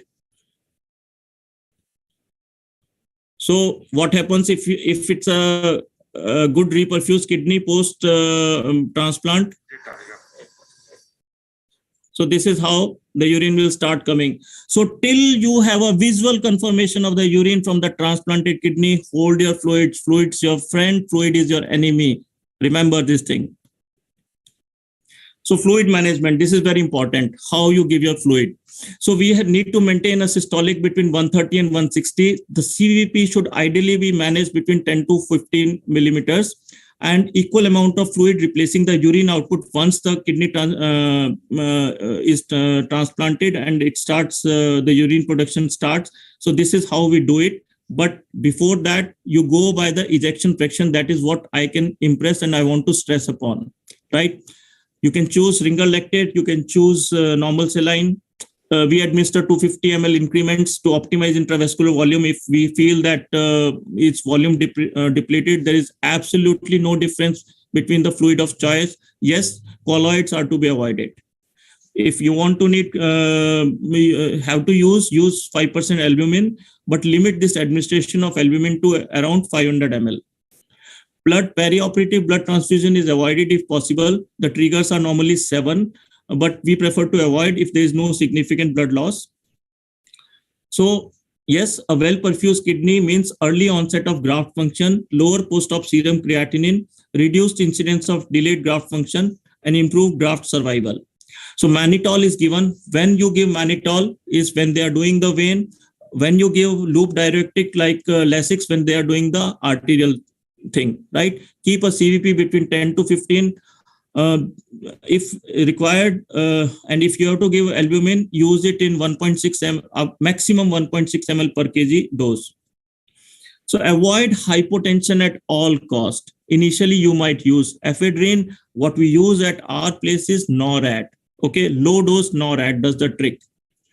So hypertension, if it happens, as I told you, you can go in for short-acting beta blockers, or anti-G may be required for control of hypertension, but don't give labetalol, don't give propofol, no. Then the BP will not come up. Management of hyperkalemia, introp, we all know. I will not be touching on this part of it. Yes, calcium gluconate is used. So management of hyperglycemia, try to keep your sugars less than 200, use insulin infusions, avoid hypothermia, use forced warming devices. So early post-op management, use PCA, fentanyl, that is what we do. We avoid neuraxial anesthesia, tab block can be used. Yes, especially about morphine. Personally, I use morphine after extubating my patients. Introp acidosis, God forbid a non-functioning transplant kidney and your dose of morphine, patient will not wake up. That is what is our experience. Okay, so morphine we use if we want to use after extubation in the recovery area. This is our patient in the post-op. He is very comfortable. We have used morphine in this patient. The vitals are stable. So yes, be prepared for any hyperacute rejection. It's mostly surgical. We can't help from our side.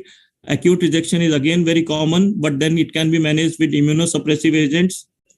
So transplant rejection is either acute or acute humoral rejection or acute cellular.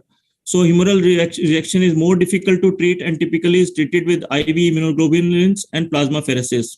So we need to confirm it with a biopsy, and this is how hyperacute rejection can look like.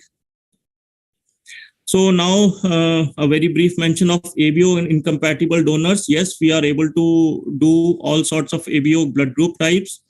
So what has made this possible is by removing existing ABO antibodies by use of antigen-specific immunoabsorption techniques, use of rituximab, tacrolimus. So this is how antigen-specific immunoabsorption is done. And we need to have a titers of around 1:2 to 1:4 before initiating an ABO incompatible transplant, right? So a lot of planning goes into that, and this is the window. It can happen late night, it can happen early morning. So don't say no to an ABO incompatible recipient who is ready. So 5-year graft survival is equivalent to standard ABO compatible living donors. So it is as good as compatibility. ABO incompatibility doesn't matter nowadays. Pediatric kidney transplant. This is a very technical, challenging thing. As the kidney is placed intraperitoneally, the blood vessels are directly connected to recipient's aorta and IVC, right? Native nephrectomy may be done or required, and invasive monitoring in these patients is must. So this is somewhere around an 8-year-old. See the size of the kidney. Okay, pediatric transplants are very rare. They are less than 150 to 200 in a year in the whole world. So fluid management is very important. Correct underlying hypovolemia, use ringer lactate or saline. Less than 15 kg, better transfuse blood. So how we do it, how the pediatric transplant is different, bring CVP to 15 to 20 before unclamping. Okay, because be prepared for a large drop in SVR. Replace urine output with crystalloids. Try to maintain a donor map of 80 to 90 in the recipient, pediatric recipient. Okay, so pressors may be required.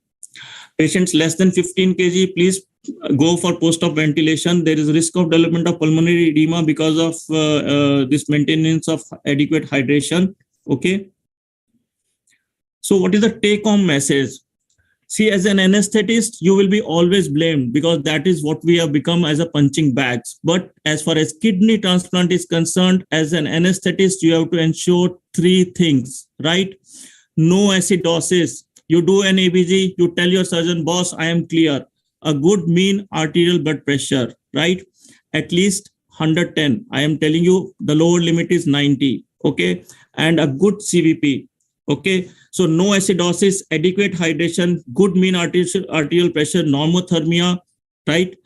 Once this is ensured from your side, you can jolly well look into the eyes of surgeon, and if he is questioning you, you can question him by your eyes only. So once my surgeon looks at me, I say, okay, my side is clear, boss. Look at your side if the urine is not coming. Okay. Another point we need to remember is that donors are not patients. We make them one. Avoid donor mortality at any cost. Right. So as I told you, a good mean pressure, a good CVP, good hydration, normothermia, that is what we can ensure. And if you ensure this, I tell you, you will be always having a successful recipient.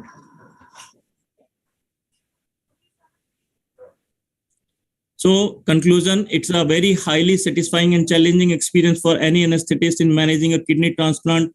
Living kidney donation is a very low risk procedure, and these programs will grow with the time.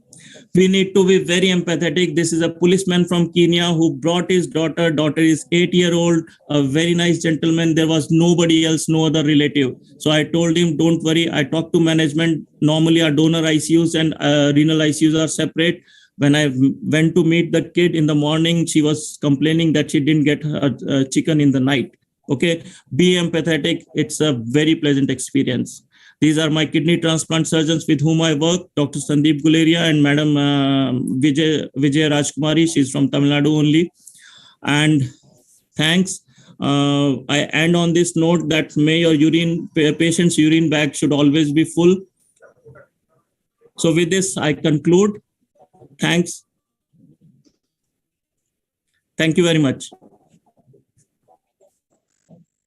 For your wonderful elaborate lecture, and we have some queries there. Actually, because of time factor, I will take on one or two questions here, and the remaining are there in the chat box, and if you can answer it there, and you'll be very happy, sir. So the question which I want to take up is the role of low dose dopamine. No. See, Dr. Jeyaprakash, that is what the surgeons were telling us. But what I have seen is that a low dose NORAD is definitely better any day, because what happens is that with your dopamine, you get into tachycardia and all that things, and it is not that much beneficial. It is nowadays, it's not recommended. At our centers, we are using low dose of NORAD. And if you are suspecting, start using NORAD right from the beginning, right from the incision. There is no harm, absolutely. Sir, do you use dexmedetomidine in your practice? No, we want to avoid in renal failure patients. We want to keep things very simple. Dr. Jay, you would have seen us that KISS approach, keep it simple and safe, right? So keep it simple and safe. Have a standard SOP. You have to deliver a patient who is making urine. More than that, nobody is interested in your technique as far as the surgeon is concerned, because at the end of the day, that urine bag has to be full. So we thought of using Dexmed. It doesn't confer any significant advantage over fentanyl. That is what I feel. Thank you, sir. Thanks a lot, sir. Thanks a lot. I think we will move ahead to the next session, sir. Edward, sir, shall we go for the third session? Yes, sir. We can move on to the next topic. The next topic is for anesthesia for liver transplant. So that will be done by Dr. Anupam Raj. She's a consultant from Indraprastha Apollo Hospital, and she is very much interested in organ transplant anesthesia, robotic surgeries, bariatric surgeries, and ultrasound vascular access, and she is a faculty in many conferences. Welcome you, madam. Over to you, madam, for your talk.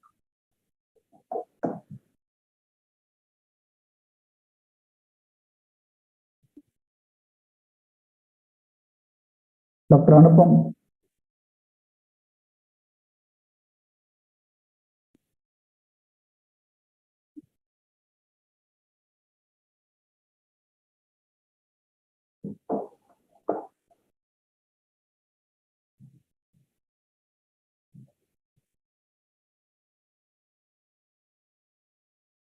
Dr. Anupam?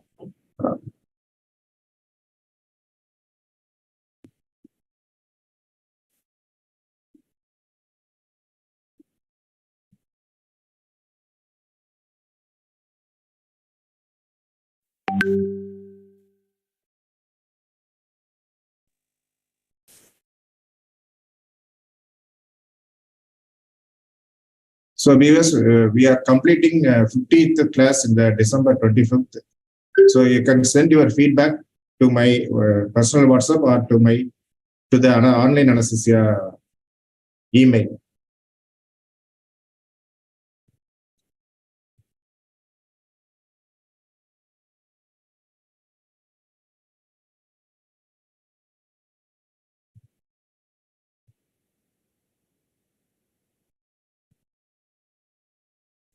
I think some error on her side. She's just connecting. Kindly be online. Okay. Yeah. Then Rajesh sir, you can take up the questions. Yeah. If that is. Rajesh sir. Sir, you can take up the questions. Yes, sir, I will take up the. Yeah, no problem. Because madam is. I'm not able to connect her, sir. Can you call up there? Yeah, some problem in the connection from the Zoom side. Okay, sir. There were some questions related to again pain management, regional anesthesia in for donor nephrectomies. Do you practice the erectrospinal pain blocks or quadratus lumborum blocks? Hello. I think she has come on the line. Yes, ma'am. Okay. I think there was some problem with the internet on my end. That's why it happened. So. Yes, but we can start with the slide. Okay.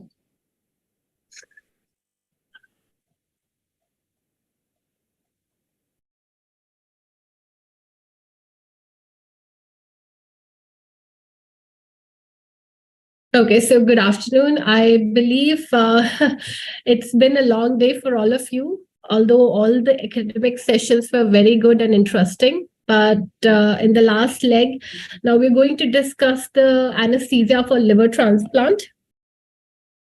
Here, in this whole lecture, our focus is going to remain on exclusively on the liver recipients. And we will be discussing the whole topic into the following headings, where we will have a little bit of introduction, looking at various indications and contraindications. Then we will go on to the pathophysiology. Although it's basically very, boring, but, once we understand the whole pathophysiology of the liver disease patients, the remaining part becomes really easy for us.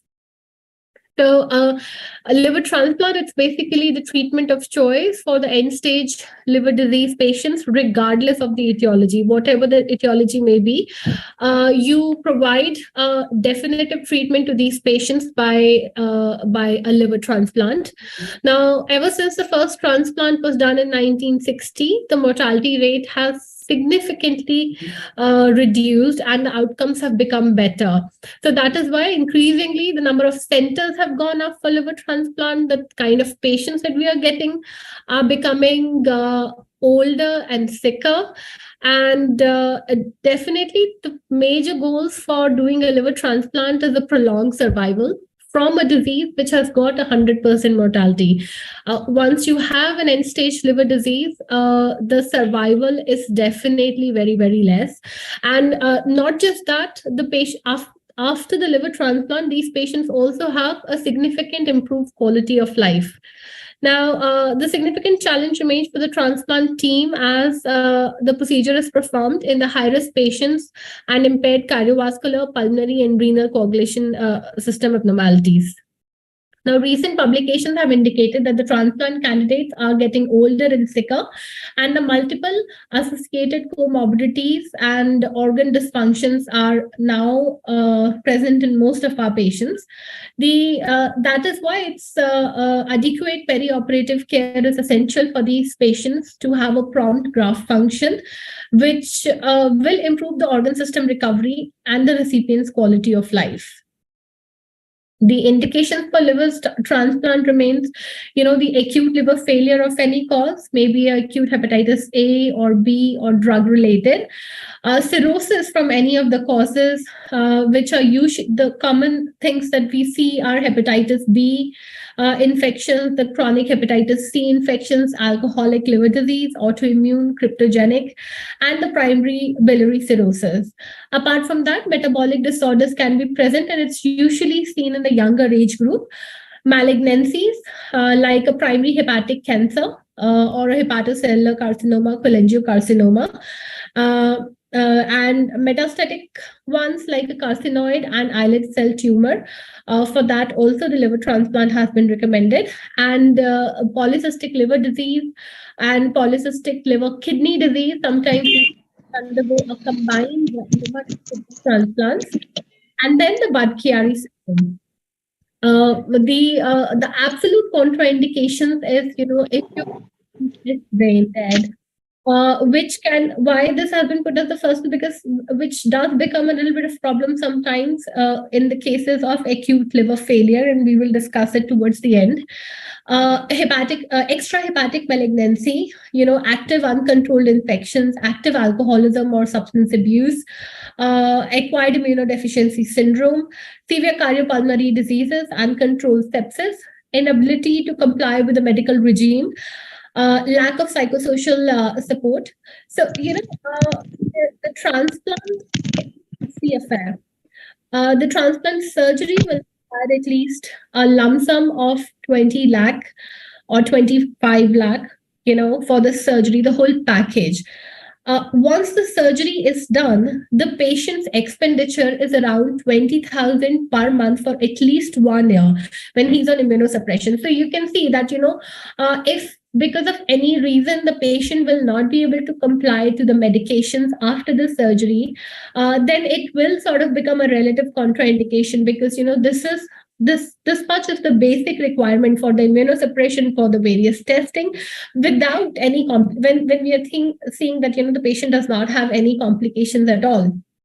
Then the relative contraindications include the portal vein thrombosis, psychological instability, and cholangiocarcinoma. Coming to the pathophysiology, like I was saying that, once the patient of liver disease, the cirrhosis starts to progress, it sort of involves more or less all the organs. There is not one single organ which is spared. And once we understand this whole pathophysiology and how various organs, are being sort of affected by liver cirrhosis, we will be able to understand the implications for the anesthetist here. Coming to the CNS changes, first and foremost. From the diet, in the intestine, a lot of ammonia is produced, which is usually taken care by our liver very nicely, and it is converted into the urea, and which goes into and is excreted by the kidney. But now, because the liver isn't working properly, there's going to be accumulation of lots of substances, including the ammonia, the glutamate, and all these will be crossing the blood-brain barrier and will be leading on to the cerebral edema, intracranial hypertension, and various sort of neuronal dysfunction. And all these effects combined together are called as the hepatic encephalopathy. So hepatic encephalopathy and raised ICP are most common sort of CNS changes. Absent or reduced hepatic clearance of various toxins, ammonia, manganese, mercaptans, short-chain fatty acids, and phenols have been accounted for this sort of changes. Accumulation of neurotransmitter GABA, effect of GABA is potentiated by the benzodiazepines, and thus their use can further precipitate the hepatic coma. Now, the patient who are with you in the ICU, if you do use the benzodiazepines for them, there is a very high chance that they can go into hepatic coma. Because of these reasons only, the antagonists for benzodiazepines receptors like flumazenil has been used and has been proven to be a successful therapy for the patients with hepatic encephalopathy, and it's usually tried in the ICU setting for them. The blood breakdown products like hemonin, protoporphyrin 9, they all have been suggested as the endogenous benzodiazepines and thus are responsible for hepatic encephalopathy. The various enzymes of urea cycle are absent and thus leading to the accumulation of glutamate. And this being an osmotically active substance has been implicated as one of the reasons of the cerebral edema. And it is usually very commonly seen in the acute liver failure patients. Coming to the cardiovascular system. Now, in the cardiovascular, the end-stage liver disease patients, they usually present with a hyperdynamic circulation with an increase in the cardiac output and peripheral arterial vasodilatation. Now you can see that these findings are very similar to the patients of the sepsis. So you can see that these patients, they have cardiovascular system mimicking very much like a septic patient without actually being in a frank sepsis. So the various vasoactive substances that bypass the hepatic metabolism are implicated for this. Apart from this, a very specific entity of cirrhotic cardiomyopathy can also be present in these patients.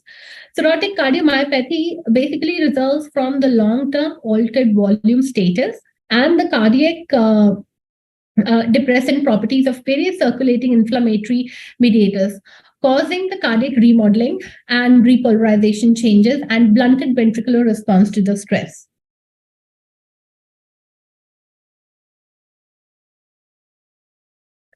Okay, so here is this diagram which you can see. So this is a normal heart basically. Now what happens in a patient with cirrhosis and portal hypertension is that there is release of various toxins derived from the GI tract, the very similar ones which were responsible for the CNS changes also.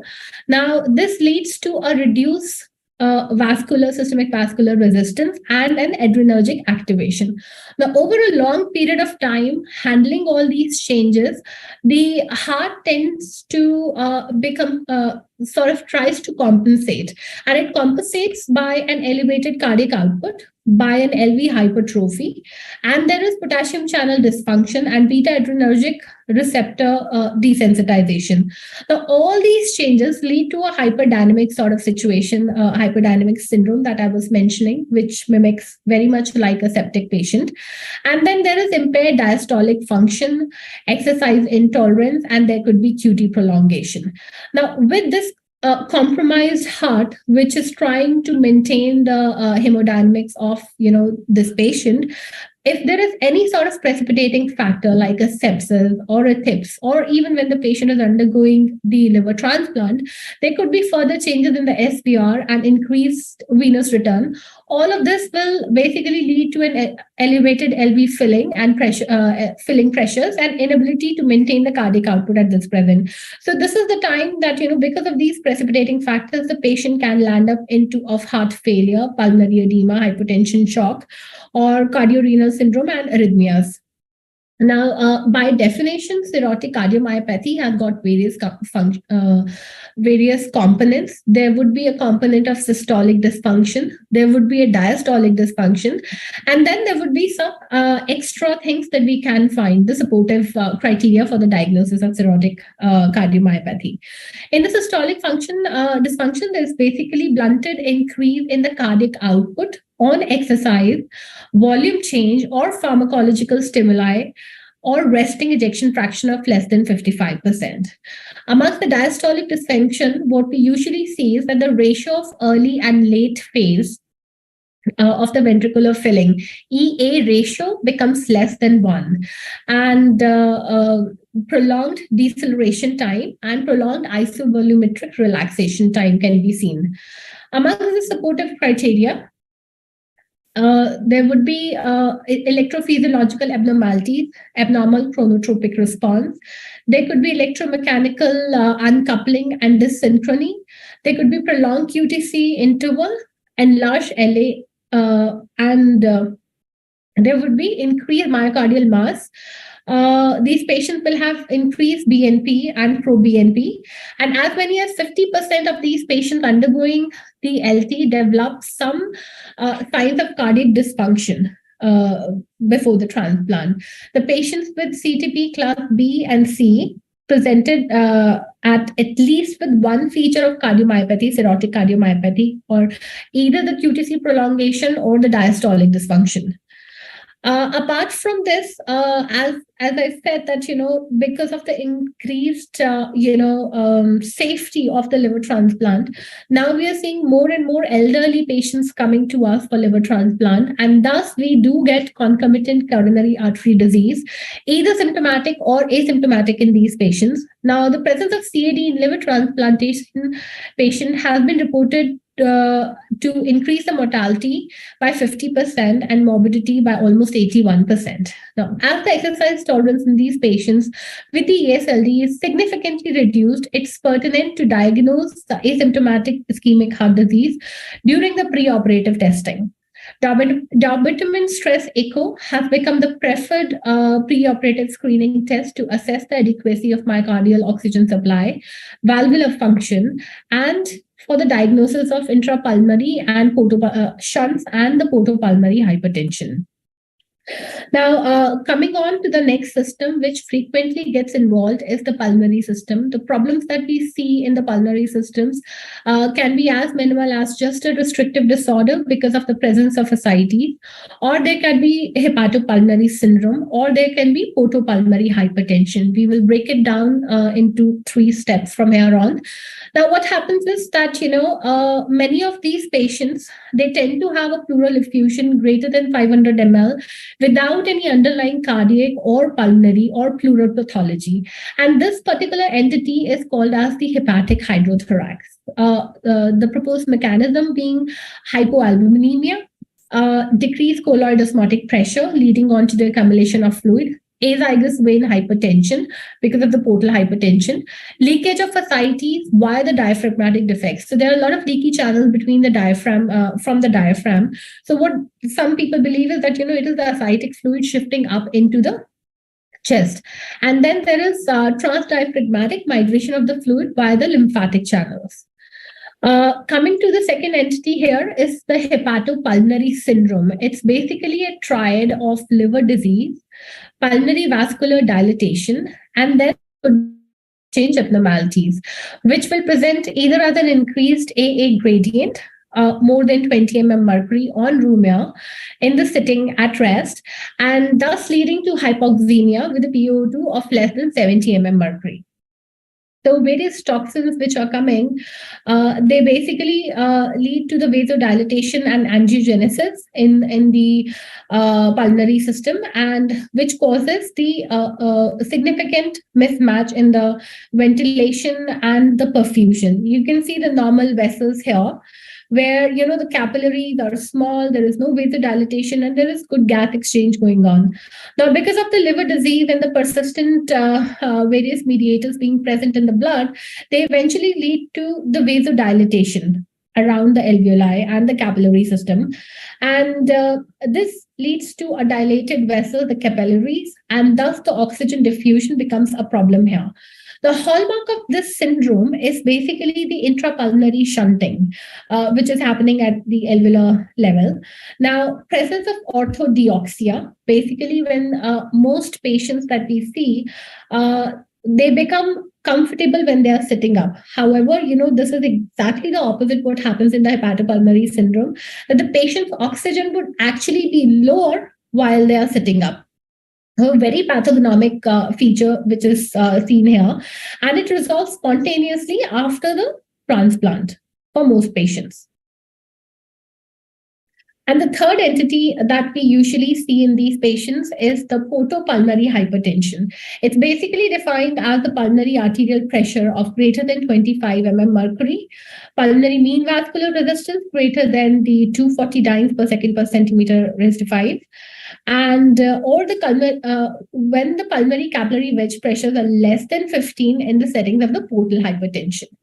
Now, because the patients may present with the fluid overload and the portopulmonary hypertension, the addition of transpulmonary gradient has also been suggested.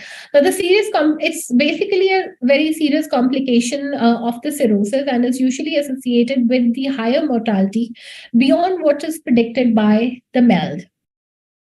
Coming to the renal system, the renal system involvement can be either a presence of a primary renal disease, or they can be an AKI, pre-existing acute tubular necrosis in these patients, and then there could be hepatorenal syndrome. So specifically, I'll be mentioning the hepatorenal syndrome because, the remaining things are, common to any other, scenario of a primary liver disease, primary kidney disease, or the AKI. Now, what happens in HRS is basically, because of the presence of the portal hypertension, there is planktonic systemic vasodilatation that has been the cause of problem at most other places in the other organ systems also. And this basically leads to reduced effective blood volume, and there is increased arterial underfilling. So all these leads to the renal vasoconstriction, which will further reduce the GFR. Now, when this is present for a long period of time and with the worsening of the liver function, there is progressive hypoperfusion that starts to happen, which leads to the hepatorenal syndrome. Now, this is also important because AKI and HRS will have a lot of overlapping features. We really need to rule out all the other causes before we diagnose the patient as an HRS. The typical things that we find here is a urinary sodium level of less than 10 milliclin per liter, fractional excretion of the sodium of less than 1%, and creatinine level of more than 1.5 milligram per deciliter. Urine volume less than 500 ml in 24 hours. Now, spontaneous bacterial peritonitis is considered the most frequent cause of the renal failure in these patients with cirrhosis. Mechanism of HRS is thought to be the combination of reversible renal vasoconstriction in the structurally normal kidneys and the changes in the vasoconstrictor and the vasodilator factors.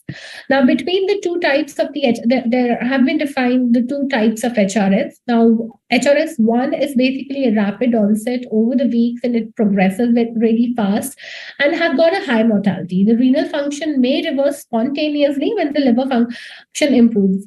And it's most common in the patients with acute liver failure, alcoholic hepatitis, and acute decompensated CLD. HRS is basically it's less acute and most commonly seen in the patients who become resistant to the diuretic therapy. Now, the treatment of the HRS basically there are two reasons why you need to absolutely take care of the renal problems before you take the patient. One, HRS can be present because of the presence of infection. So a worsening infection along with the liver become a sort of relative contraindication because that this patient, the kidney function deterioration here may be because of the infection. So general treatment strategy is basically prevent and treat any infection that you might be suspecting. Maintain the adequate intravascular volume. Most of these patients for the ascites are on diuretic therapy, so you need to stop your diuretics. You need to give a bit of fluid to these patients and make sure that no nephrotoxic agents are going. Check your drug charts once again that no medicine that can probably be causing a decrease in intravascular volume is there. Then the volume losses, if the patient is undergoing a large volume parasynthesis, they all need to be replaced either by the albumin or the FFP, whatever you pick. Then along with the albumin, many medicines have been recommended for the use, like, vasopressin analog, like either the vasopressin or terlipressin, or alpha adrenergic agonists like adrenaline or midodrine, which comes as a tablet, or the octreotide. Now, use of TIPS have also been suggested as an alternative therapy if the vasoconstrictor drugs, which I have mentioned earlier, they fail. And ultimately, the renal replacement therapy can be offered to these patients as a bridge to the liver transplant.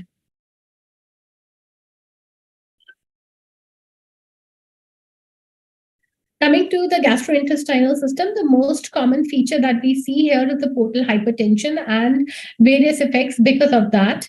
So this occurs due to both the increased flow and increased resistance to the portal venous system. Now, once the critical level of portal hypertension is reached, the portal systemic channels will open up and they will try to decompress the portal system. And that would lead to ascites or varices at various places, and then also responsible for hepatic encephalopathy. Hypersplenism and spontaneous bacterial peritonitis, they all happen in the patient with a portal hypertension. Now, coagulation system, again, is very closely affected by the liver disease, and there are various components in this. So there is one, hypocoagulability and impaired synthesis of the coagulation factors. Except the factor 8 and von Willebrand factor. Then there could be hypofibrinogenemia. There could be impaired synthesis of coagulation inhibitors also. And then synthesis of abnormal clotting proteins, insufficient clearance of activated and degraded clotting products. And then there can also be vitamin K deficiency. Apart from this, there is enhanced fibrinolytic activity. And there is also the quantitative and qualitative defects in the platelet. So the thing which is most important to understand here is that, there are so many factors involved in the coagulation system here, that at one place there are factors, which is worsening the coagulation, and then there are factors which are improving the coagulation. So there is no one test that can tell us that, where are we on the spectrum of the coagulation. So there would be, there's low platelet, there is impaired platelet function, there is decreased levels of procoagulants, quantitative and qualitative abnormalities of the fibrinogen, decreased levels of TAFI, and increased levels of TPA. Now, all these factors are basically worsening coagulation, and our standard coagulation test will only comment upon these things. However, at the other side, there is also the factors which are improving the coagulation. Like, there is decreased levels of protein C, protein SD, and there is increased levels of factor 8 and von Willebrand factors. So this is where, and this is exactly the reason why, despite the very increased INRs or reduced platelet, sometimes the patients do not bleed as we expect them to bleed. And this is why the role of the viscoelastic test started to come up in the liver transplant scenarios.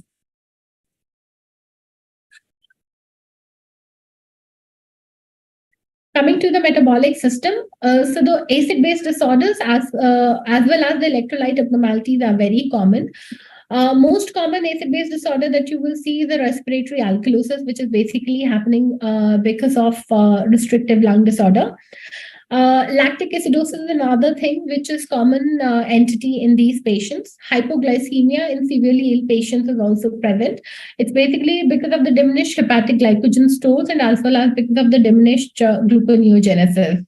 The other thing that we'll commonly see and also affects the mortality of these patients a lot is the hyponatremia. So hyponatremia can be present because of various reasons. One, there is diuretic therapy that the patients are taking. Then there is exaggerated renin-angiotensin aldosterone activity. Then there's inability of the kidney to excrete the free water. So if the hyponatremia is only mild, that means the sodium is more than 125 milliclean per liter. It's usually well tolerated. However, the lower levels of serum sodium may be associated with the cerebral edema, cerebral pontine myelinosis, and especially if the rapid changes in sodium level happen during intraoperative or postoperative period. Hyperchloremic metabolic acidosis is another common finding which is there. It usually happens because of the compensation of the acute or the chronic respiratory alkalosis. Now, here are the various implications, all of them put down in one chart for us to understand. So basically, there is absent or reduced hepatic clearance. This will lead to the accumulation of opioids, and pharmacological actions of the drugs like benzodiazepines may be prolonged. Chances of hepatic coma, like discussed earlier. Now, there is decreased coagulation factors, thrombocytopenia, platelet dysfunction.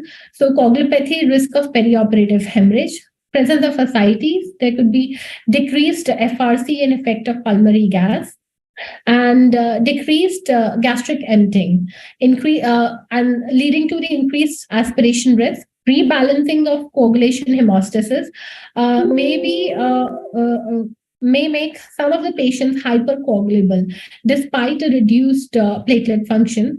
Gastroesophageal varices, these are important for us to know because, while we are placing the NG tubes, or if you're planning to use the transesophageal probes for the patient intraoperatively, then there could be the presence of HPS or POPH, so hypoxemia, VQ mismatch, and the pulmonary hypertension.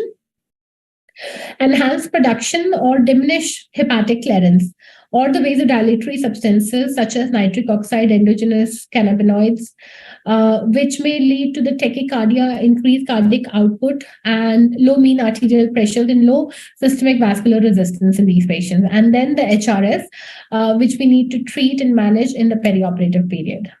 Now, coming to the perioperative evaluation, after being armed by the understanding of the pathophysiology of these patients, I think we do understand that they have multi-system disorders. Your patient is going to have a multi-system disorder. They're going to be on multiple medications. They may be on diuretics, either furosemide, spironolactone, for the control of their ascites. They can be on beta blocker like propranolol for the control and treatment of the portal hypertension. They can also be on lactulose to enhance the hepatologist. It's very, very important to have a team working on these patients from beforehand. The other thing which is also important is that, having an infectious disease specialist screen the patient for any possible infections. Routine testing by the ENT, eye, urogenital, and dental screening is done to rule out not just the any form of infection, but also any form of malignancy, the possible causes of, impending infections in the post-operative period, which may become difficult to handle later on. A psychological assessment of the recipient is also important, as well as the donor in the living transplant-related surgeries.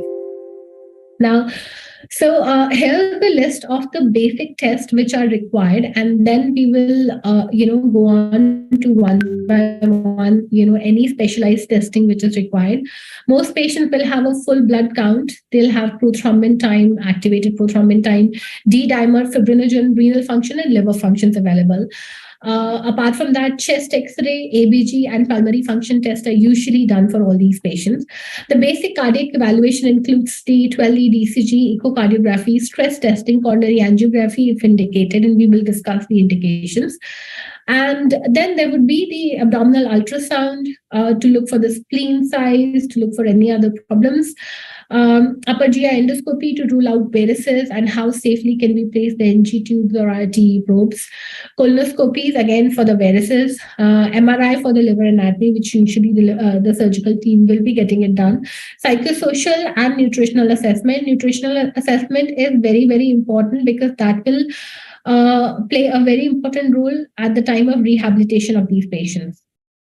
Now, 2D echo and bubble contrast study. Now, echography is basically helpful in detecting the functional and structural abnormality of these patients. So there can be ventricular function, the problems of ventricular function, the left ventricular outflow tract obstruction, like we discussed in the pathophysiology that many of these patients will be having an LV hypertrophy. LV hypertrophy can lead to an LVOT obstruction. And pulmonary artery pressures, again, for the patients who have hepatopulmonary and portopulmonary hypertension, and diastolic dysfunction, which is again a part of the cirrhotic cardiomyopathy. So all these things we will be carefully ruling out all these problems of the patients. Bubble contrast studies are done basically while performing the echo to rule out the hepatopulmonary syndrome. Now, during a bubble contrast, the presence of the cardiac shunts is demonstrated by immediate presence of microbubbles in the left atrium after the venous injections of the contrast. And in case of intrapulmonary shunts, the microbubbles will appear are seen after 3 or more beats after the injection. Now, apart from the echo, this echo also helps identify the pulmonary artery pressure. Now, mild to moderate POPH is usually not a contraindication for liver transplant. But if the pulmonary artery pressures are more than 50 and there is evidence of right heart failure, these patients are not a very good candidate for the LT. Cardiac stress imaging is performed before the transplant to detect any asymptomatic coronary artery disease, and the traditional risk factors remain the same in these patients.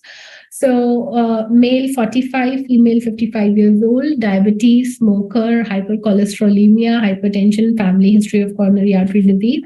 So these are all the patients that will require the further specialized testing. So here's a flow chart of how to go about the cardiac evaluation of these patients. So these basic tests of ECG and 2D echo will be done in all the patients. And if we find arrhythmia, a prolonged QTC, bundle branch block, STT changes, or if there is on 2D echo, we find a systolic dysfunction or diastolic dysfunction or LVOT gradient, valvular dysfunction, or a PASP more than 40 mm, that's when this patient is a candidate for a specialized testing, which will include either the stress testing, and any patient who's above 40 years or more and has got more than 2 cardiac risk factors that we discussed earlier, they all need to undergo the stress testing in the form of DSE. And for the patient where it is negative, you can proceed with the liver transplant. If the DSE is positive, then the further evaluation by the cardiologist will be mandatory. Requirement of coronary angiography, whether the CAD is present or not, and the treatment will be based on that. A word about various scoring systems that we have available. They are basically required for the prioritization to ensure an equitable access to the limited supply of organs. Prognostic indices to predict the 1-year survival without the transplantation. To determine the urgency of the liver transplant, the most commonly used factors are the Child-Tuckett-Pugh and the MEL scoring system. MEL is more objective because it gives you a number based on which the mortality is basically diagnosed, and it is there are MEL exception points given to the patients who have got HCC, hepatocellular carcinoma, along with the an increased MEL, because these patients once the tumor starts to spread will not have any chance of even getting a liver transplant. So coming to the intraoperative management of these patients now. So for the surgery, as a general rule, we reserve at least 10 units of packed cells for these patients, 2 full plasmas, 10 FFPs, 10 cryos, and platelet are reserved. And the blood bank is usually, we are in a continuous liaison with the blood bank that, in case of any emergency, they will keep and arrange more cross-match blood for these patients. Monitoring, the general monitoring is basically a 5-lead ECG. There would be a pulse oximeter and tidal carbon dioxide monitor, gas monitors, and BIS monitor, temperature monitoring. Most patients are basically having, we use 2 arterial lines. One is for the continuous ABP monitoring and other is for the sampling. Because the sampling in these patients is done pretty frequently, you will be doing an ABG almost in every hour, especially in the anhepatic phase. And then there would be other lab testing, which will be happening frequently for these patients. So it is definitely recommended to have one separate sampling line. Central venous access, at least a 3-lumen catheter. Apart from this, hemodynamic monitoring, most patients will also have a cardiac output monitor of one or the other form. PA catheters are basically considered the gold standard for the cardiac output monitor. However, And they also measure the CVP and the pulmonary artery occlusion pressures. The problems with the PA catheter is, one, the static preload measurements can be a poor indicator of end diastolic volume and fluid responsiveness. And then apart from this, the cardiac output measurements using thermodilution technique can be inaccurate during the time of liver transplantation, during the rapid return of the cooled blood, which is going to be, especially at the time of reperfusion. And then again, many times these patients will require large volume resuscitation by the intravenous fluid. So again, this can be a problem with the thermodilution methods that most PA catheters employ. One of the most common cardiac output monitor that would be used is a pulse contour analysis in the form of FlowTrack, LITCO, or PICO. They are comparable to the pulmonary artery catheter for the cardiac output monitoring. The pulse wave analysis also allows the measurement of stroke volume variation and pulse pressure variance. The stroke volume variance has been shown to predict the fluid responsiveness during general anesthesia, and use of vasoconstrictor does not change this variation. So the basic limitation is that it is not useful in a high cardiac output state when there is very high dose of vasopressor and during the major hemodynamic shifts. Transesophageal echography is basically one of the best monitoring device that you can have. The myocardial function for the diagnosis of myocardial function for intracardiac air embolism or thrombosis, and for the fluid status of the patient. It facilitates the rapid diagnosis of life-threatening conditions and helps in ruling out a lot of problems that we can face during the time during the surgery. So like an LVOT obstruction, which might be happening, various others. So for basically, to differentiate, to come to a conclusion that, what exactly is going wrong, especially if, you have a major problem during your transplant surgery, TE comes really handy. Now, coming to the coagulation monitor, most centers will have a standby lab just near the OT, along with the TEG monitor or a rotor monitor. So the conventional tests, which are usually done every second hourly, is a hemoglobin, platelet count, PT, APTT. And this is usually done in the lab, which is, set near the operation theater only, basically to reduce the reporting times. PT-INR and APTT measures exclusively the activity of procoagulants and do not include any anticoagulant factors, just like we discussed in the pathophysiology, that, the conventional test will not give you a true picture of what is happening in the patient. So both the other problem with the conventional test is that, they have a long turnaround time. Earliest that, a lab technician can give you an answer is still 45 minutes to 1 hour. So thus, it's important to have a point of care testing in the form of a TEG or a ROTEM available in your OT complex where the liver transplant is being performed. Now, despite the presence of various coagulation monitors, there is no test which is gold standard.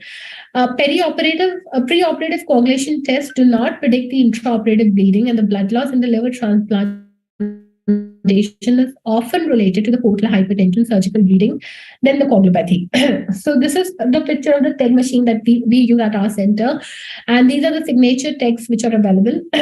Now you can see that here. So the TEG usually gives you an initial report within 5 minutes. Most of the reports will be available within the 20 minutes. So you can at least plan what sort of therapy that you want to give based on the picture that you are getting here, rather than waiting for 45 minutes to 1 hour for your lab test. Then coming to the rapid infusion devices, which are usually mandatory for surgery like liver transplant. Level 1 is one of the most commonly used, the rapid infuser device for these surgery. And it is capable of transfusing fluids or blood products at about 1 liter per minute. So it has an inbuilt system of removing all the air in the circuit, and also an inbuilt system to warm the fluids to the body temperature. So it is like with the warming facility, air detection, and its elimination system. It is pertinent to observe the cardiac filling pressure while using these devices because the volume overload can develop very rapidly. The other problem is if you're using the blood transfusion or the blood products, again you will have to keep very close watch on the serum potassium levels because cardiac arrhythmias can be because of that. The temperature monitoring is very, very essential in the transplant surgery. One, because it's a very long surgery, will be going on for almost 18 hours. Then the patient will be, once the new liver comes in, the cold reperfusion fluids will be coming in. The liver, the new graft liver is going to be cold again. So, there are multiple places where the patient can become hypothermic. Most important being obviously at the time of induction of anesthesia, and then when the patient is exposed for and is being prepared. During the anhepatic phase of the surgery, when there is no functioning liver inside the patient's body, again, temperature regulation is almost eliminated. So various forms of heating devices are mandatory during the surgery. Then coming to the neurological monitoring. So like we said that these patients are going to have cerebral edema, some sort of neurological monitoring will be required. So conventional ICP monitors are usually not recommended in liver transplant because of the risk of bleeding and infection. Transcranial probe is basically used to measure the cerebral perfusion pressure. These monitors help in monitoring the consciousness intraoperatively. As a routine, we do measure the optic nerve sheath diameters for the tentative idea of cerebral edema, especially in the ALS patients. Now, coming to the conduct of anesthesia. Now, here, once you receive your patient, now after having understood all the problems and the implications with the anesthesia, we know that we have to consider these patients as full stomach patients because of the presence of ascites or gastroparesis, or because of the patient might have had a recent upper GI bleed and thus leading to delayed gastric emptying. So rapid sequence induction is usually required. A full nice pre-oxygenation is also required because like we discussed that these patients, they have restrictive lung disorders and there would be reduced FRC and they desaturate really, really fast. They de-recruit their lungs also really, really early. So apart from this, they tend to have very unpredictable pharmacokinetics. So volatile anesthetic, the volatile anesthetic that you would be using would be either an isoflurane, dusflurane, or a sevoflurane in these patients. Fentanyl is used basically to blunt the sympathetic response, and it is also used as the continuous post-operative analgesia. Midazolam is used because of the minimum effect on the hemodynamics and also because it causes amnesia. Now, here in these patients, intraoperatively, you can, of course, use midazolam. Where it's contraindicated and cause hepatic encephalopathy is in the preoperative time and during the ICU care. Here, your patient is anyway going to be under anesthesia, and if you do want to reduce the dose of propofol or any other anesthetic agent, we routinely use midazolam. Neuromuscular blockade for RSI, you can use rocuronium, and then as a standard, we use an atracurium infusion for the intraoperative maintenance. Now, the whole management of this surgery basically depends, just like what Dr. Anil was discussing, that we do need to be absolutely in sync with what the surgical team is doing. And liver transplant surgery is an absolute example of this. So, it has got various phases. Most of the anesthesia management will depend upon what the surgical team is doing at that present time. So that is why the management has been divided into three parts. The first being the dissection phase, then the anhepatic phase, and then the reperfusion phase. Broadly, what is happening is once we have induced the patient, now we have two arterial lines set, two large bore IV cannulas set. We have a central line set. We have a PA sheath if we want a PA catheter. We have put our, ABP monitoring, CBP monitoring, cardiac output monitoring. We have a urinary catheter, temperature monitoring.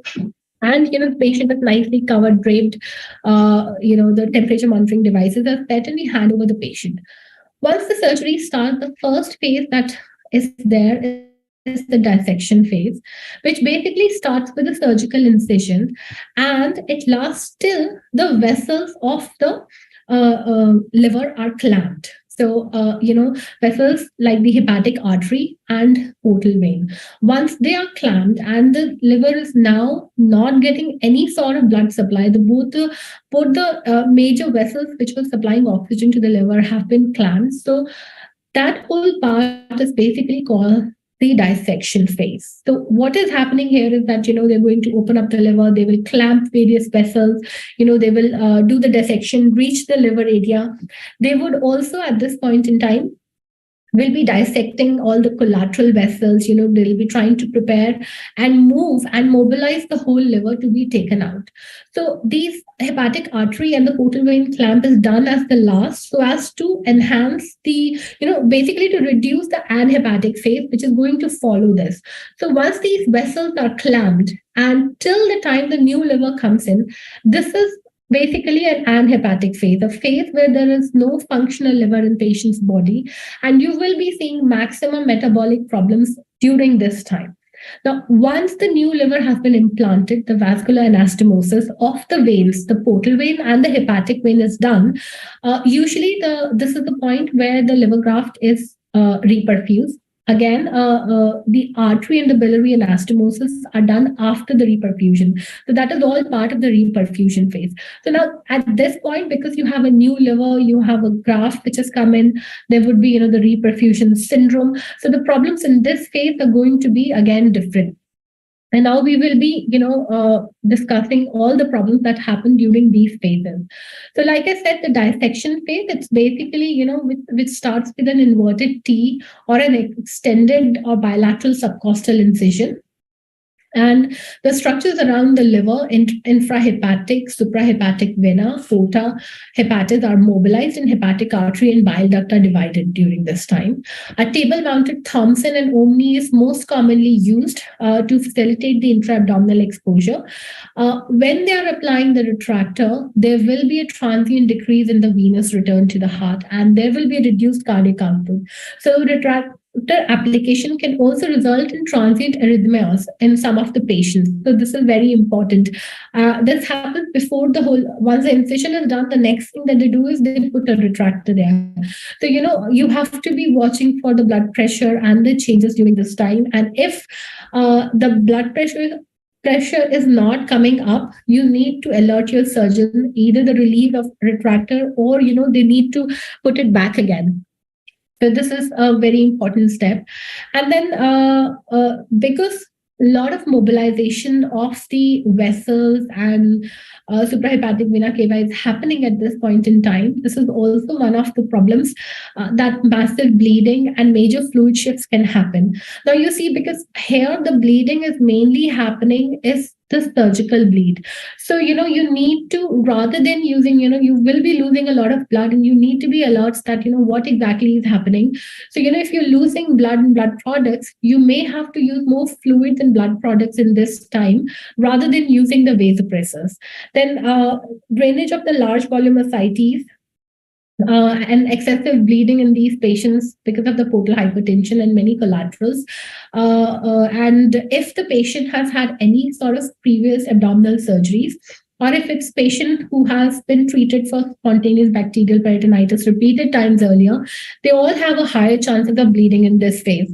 So fluid resuscitation is usually needed with the balanced salt solutions. Albumin replacement and the blood products are the mainstay of maintaining the hemodynamics at this point in time.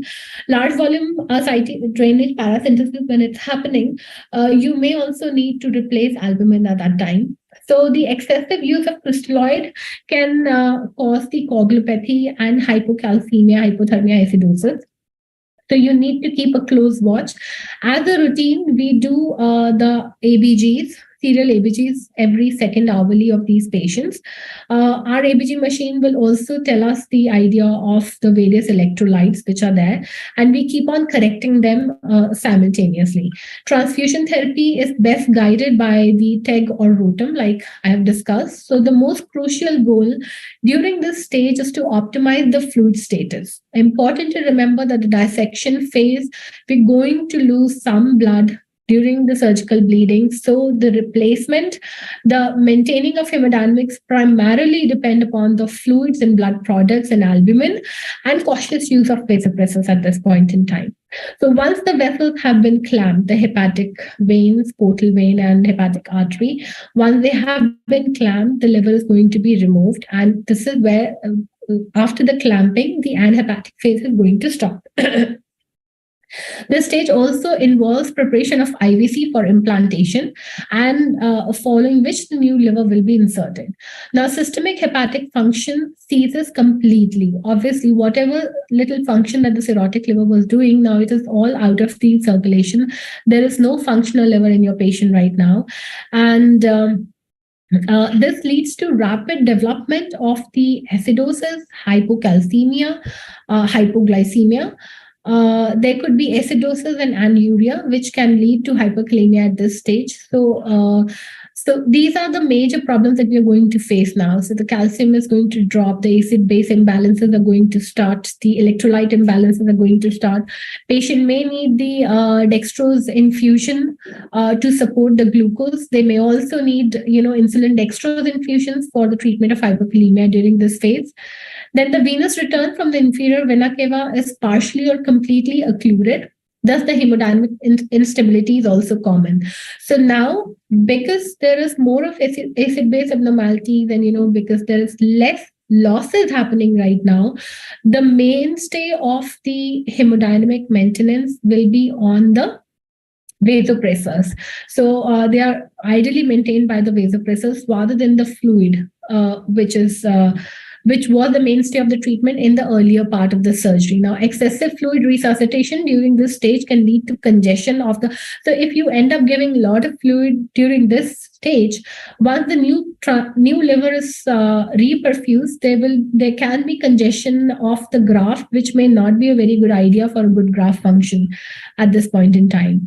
Again, the coagulation factor synthesis does not exist in this phase. So blood component therapy guided by the viscoelastic test will be continued during this. Severe coagulopathy is directly proportional to the length of anhepatic time. So the longer the anhepatic time in your patient, the more coagulopathy you're going to have. And apart from this, the various anticoagulant factors like the TPA, heparinide products that are generally metabolized in the liver, they keep accumulating. Thus, these products are what will basically lead to hyperfibrinolysis also during this time. So again, TEG is going to help us whether we need any antifibrinolytic therapy or not. So once the anhepatic, so now the new liver has been implanted and the vessels have been anastomosed, the hepatic vein and the portal vein anastomosis is done. The liver graft is reperfused, and this phase is now the new hepatic phase. Now, in this stage, this involves the graft reperfusion, which is followed by the hepatic artery anastomosis and the biliary reconstruction. Now, immediately after the reperfusion, the newly implanted graft, the significant hemodynamic changes occur within the next 5 to 10 minutes. There is a lot of venous return because, the IVCs were clamped earlier. Now that unclamping will happen, and a lot of the venous return is going to increase suddenly, which will lead to an increased cardiac output and increased blood pressure. However, immediately after this increase in the blood pressure, it may be followed by a downslope because of the accumulated ischemic substances, because of the high potassium in the perfusion solution, and because of there is a depressed cardiac activity, or there is defective heart or cirrhotic cardiomyopathy heart, which have problem in handling so much of fluid at this point in time, all the venous return. Now, this leads to a decreased cardiac output and decreased blood pressure. These can worsen the pre-existing pulmonary hypertension and right heart failure. There's a specific entity of post-reperfusion syndrome that is basically defined as 30% reduction in the mean arterial pressure for at least 1 minute and occurring within the 5 minutes of graft reperfusion. PRS is also associated with the increased graft dysfunction and mortality. A word about, so, now this is what are the phases of this transplant. A little word about what are the problems that you can face during the intraoperative period and how are we going to manage it. First and foremost is the massive bleeding. So now, for most, we said that, we are going to be checking for the conventional tests like the PT, APTT, INRs every second hourly. So along with the TEG or the rotor monitoring, which is specific for the, to see the function, that how the blood clotting is happening. However, in a patient which is having a very rapid uncontrolled bleeding, it's important to understand that the treatment is going to be fluids and the rapid replacement of the blood products. At this time, you may not be able to rely on any of your tests. So you will have to go back to the standard fixed ratio transfusion if the bleeding is very rapid and very heavy. And you will have to give 1:1:1 PRC FFP cryo to this patient. No confusions there. Once the bleeding slows down, we can convert we can check for the viscoelastic test and guide a management based on that. However, if your patient is having only a slow protracted bleeding, then you can treat it with the fluids or early use of vasopressors and point of care testing.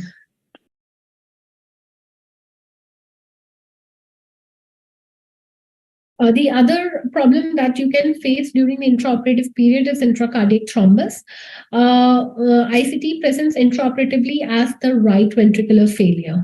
So there could be hypoxia, hypotension, bradycardia, sudden increase or decrease of the pulmonary arterial pressures are basically hallmark of the right ventricular failure. Visualization of thrombus by using the intraoperative TE remains the gold standard. Initial management consists of inotropes, fluid, chest and aortic compressions if required. And calcium chloride and sodium bicarbonate can be used additionally to treat if there is acidosis happening alongside. Definitive treatment of ICT, of dissolving the clot. With the definitive treatment is, of course, the dissolving the clot, but this is a very tough decision at any point because the patient is undergoing a full surgery and patient is already high risk of bleeding. So that needs to be discussed. And after the use of TE, the reported incidence of symptomatic, asymptomatic, both sort of intracardiac thrombosis is as high as 26%. The other very typical problem that we very often face is an intraoperative vasoplegia. A vasoplegia is basically defined as a normal or a high cardiac output state with difficulty in maintaining the mean arterial pressures of above 60 mm of mercury due to the low systemic vascular resistance, despite using high vasopressors, noradrenaline. So when you're using at least 2 of the vasopressors, and despite that, you remain in a very low sort of SBR state. That's what we define as a vasoplegia. And it may be difficult to differentiate the vasoplegia from an ischemic reperfusion injury or a post-reperfusion syndrome, because very often it happens around that time. So maintenance of the blood pressure with the fluid inotropes is the priority, but these patients are usually not responsive to the vasopressors. In the literature, I saw basically, these 3 drugs. We most commonly use is methylene blue. So methylene blue is used as in a dose of 2 mg per kg as a bolus, and which is followed by an infusion of 0.5 mg per kg per hour for 6 hours. Now, methylene blue needs to be cautiously used in the patients with the G6PD deficiency. This is where the other 2 agents have been recommended as per the literature. Now, the other problem that happens during the liver transplant is an air embolism. Now, there are various reasons why this can happen. One, we are trying to maintain a low CVP most of the time to reduce the amount of bleeding that can happen. There are a lot of open vessels from where the air can be sucked in. And then there's a lot of transfusion which is happening simultaneously. There can be venous bypass going on. There's rapid infusion of fluids. There's vascular clamping and clamping happening at the time of reperfusion. So, all these are the points where the air embolism can set in. Again, the TE remains a very helpful tool for the diagnosis. And then essentially the treatment is 100% oxygen. There could be, you'll have to use vasopressors. And Durant's position, which is commonly used for any air embolism, can be used, and, the air can be sucked out from the central lines. Then again, arrhythmias. Again, very frequently, it can be seen very frequently in these patients. The most common arrhythmia seen is atrial fibrillation. The risk and the contributing factors are basically, patient may have a cirrhotic cardiomyopathy, or they can have a cardiac ion channel remodeling issues. Then there could be electrolyte imbalances, impaired autonomic function, or hepatorenal syndromes. All these will predispose the patient to the arrhythmias. Again, the arrhythmias of any sort is most commonly found during the time of reperfusion. The treatment for the arrhythmia remains standard. You may need an electrical or pharmacological cardioversion. If the BP of the patient is stable, you can use beta blockers or diltiazem to control the heart rate. And you also need to watch for any electrolyte and metabolic imbalances. So the intraoperative complications can take place in any phase, and most of them occur in the reperfusion phase. Hemodynamic collapse because of the bleeding, with or without obvious bleeding, can take place again at any time. Now, TE should be readily available to help in the differential diagnosis of the cardiovascular collapse. I would like to say that, in our center, we're not using TE as a standard practice. We use only the cardiac output monitor, the Edwards monitor, and although we do have TE available for, use if we do land up in a problem where, it's absolutely mandatory to use. Then the point of care coagulation testing should definitely be used to guide the therapy. It has been found to reduce the requirement of the blood transfusion tremendously.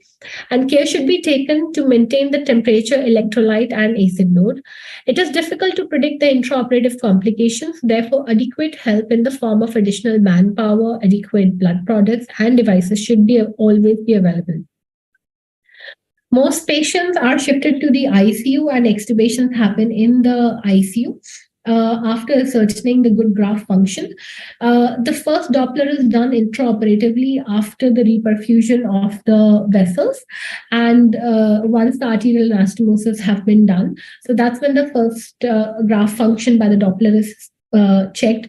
The second Doppler is usually checked on the day after, before we extubate. We are certain that all the vessels are functioning normally and everything is fit and fine. That's when the patient is extubated.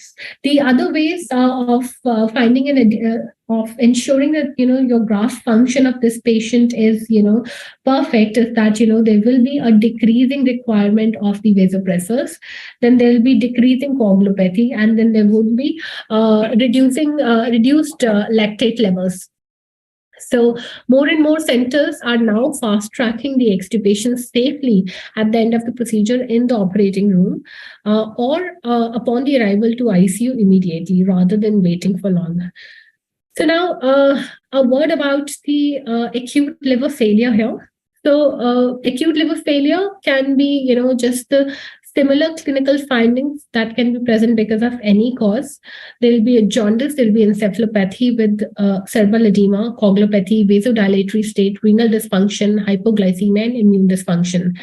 So again, here the cardiovascular changes mimic this septic shock. Acute renal failure invariably sets in these patients.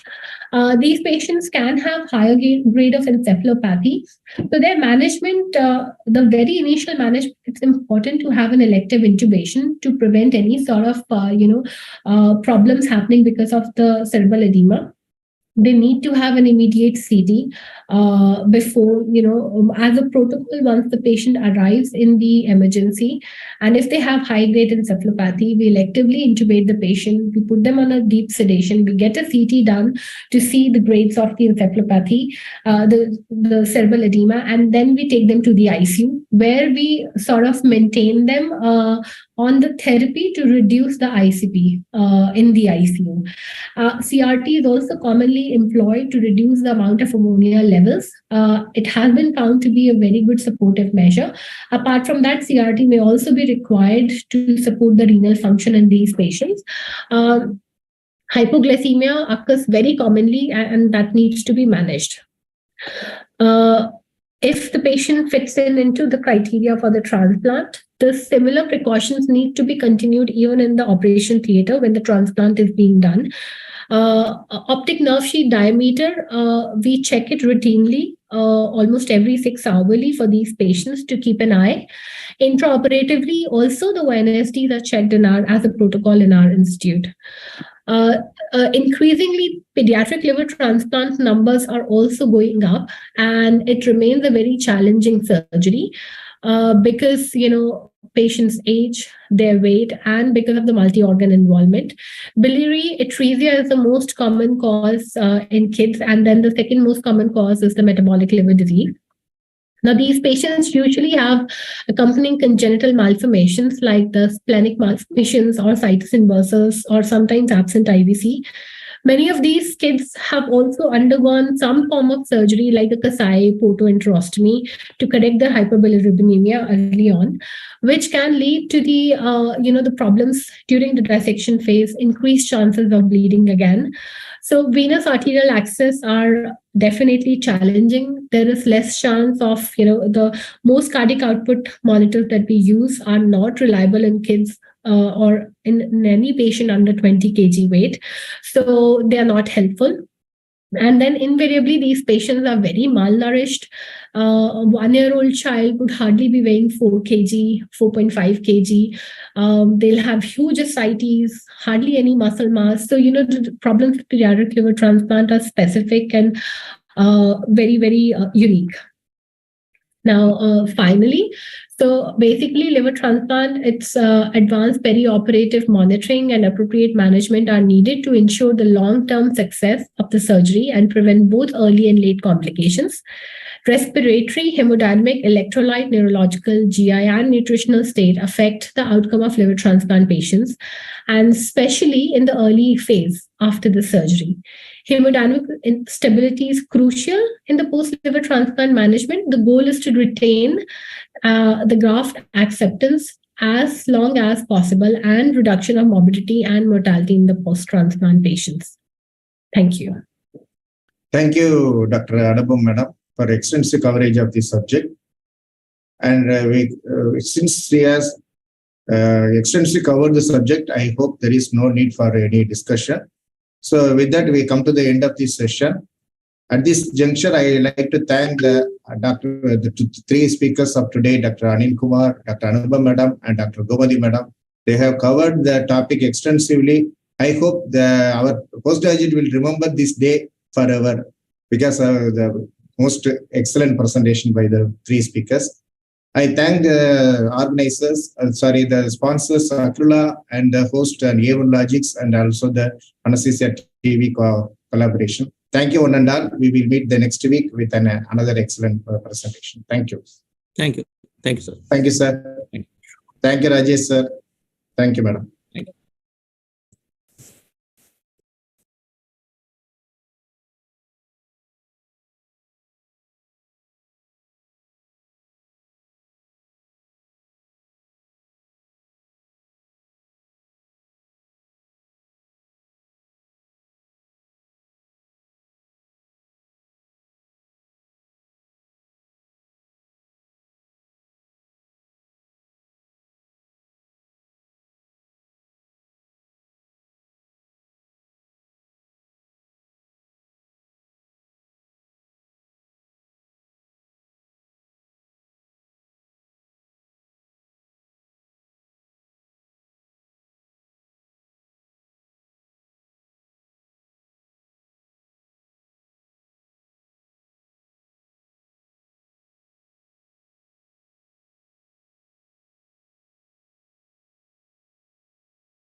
you.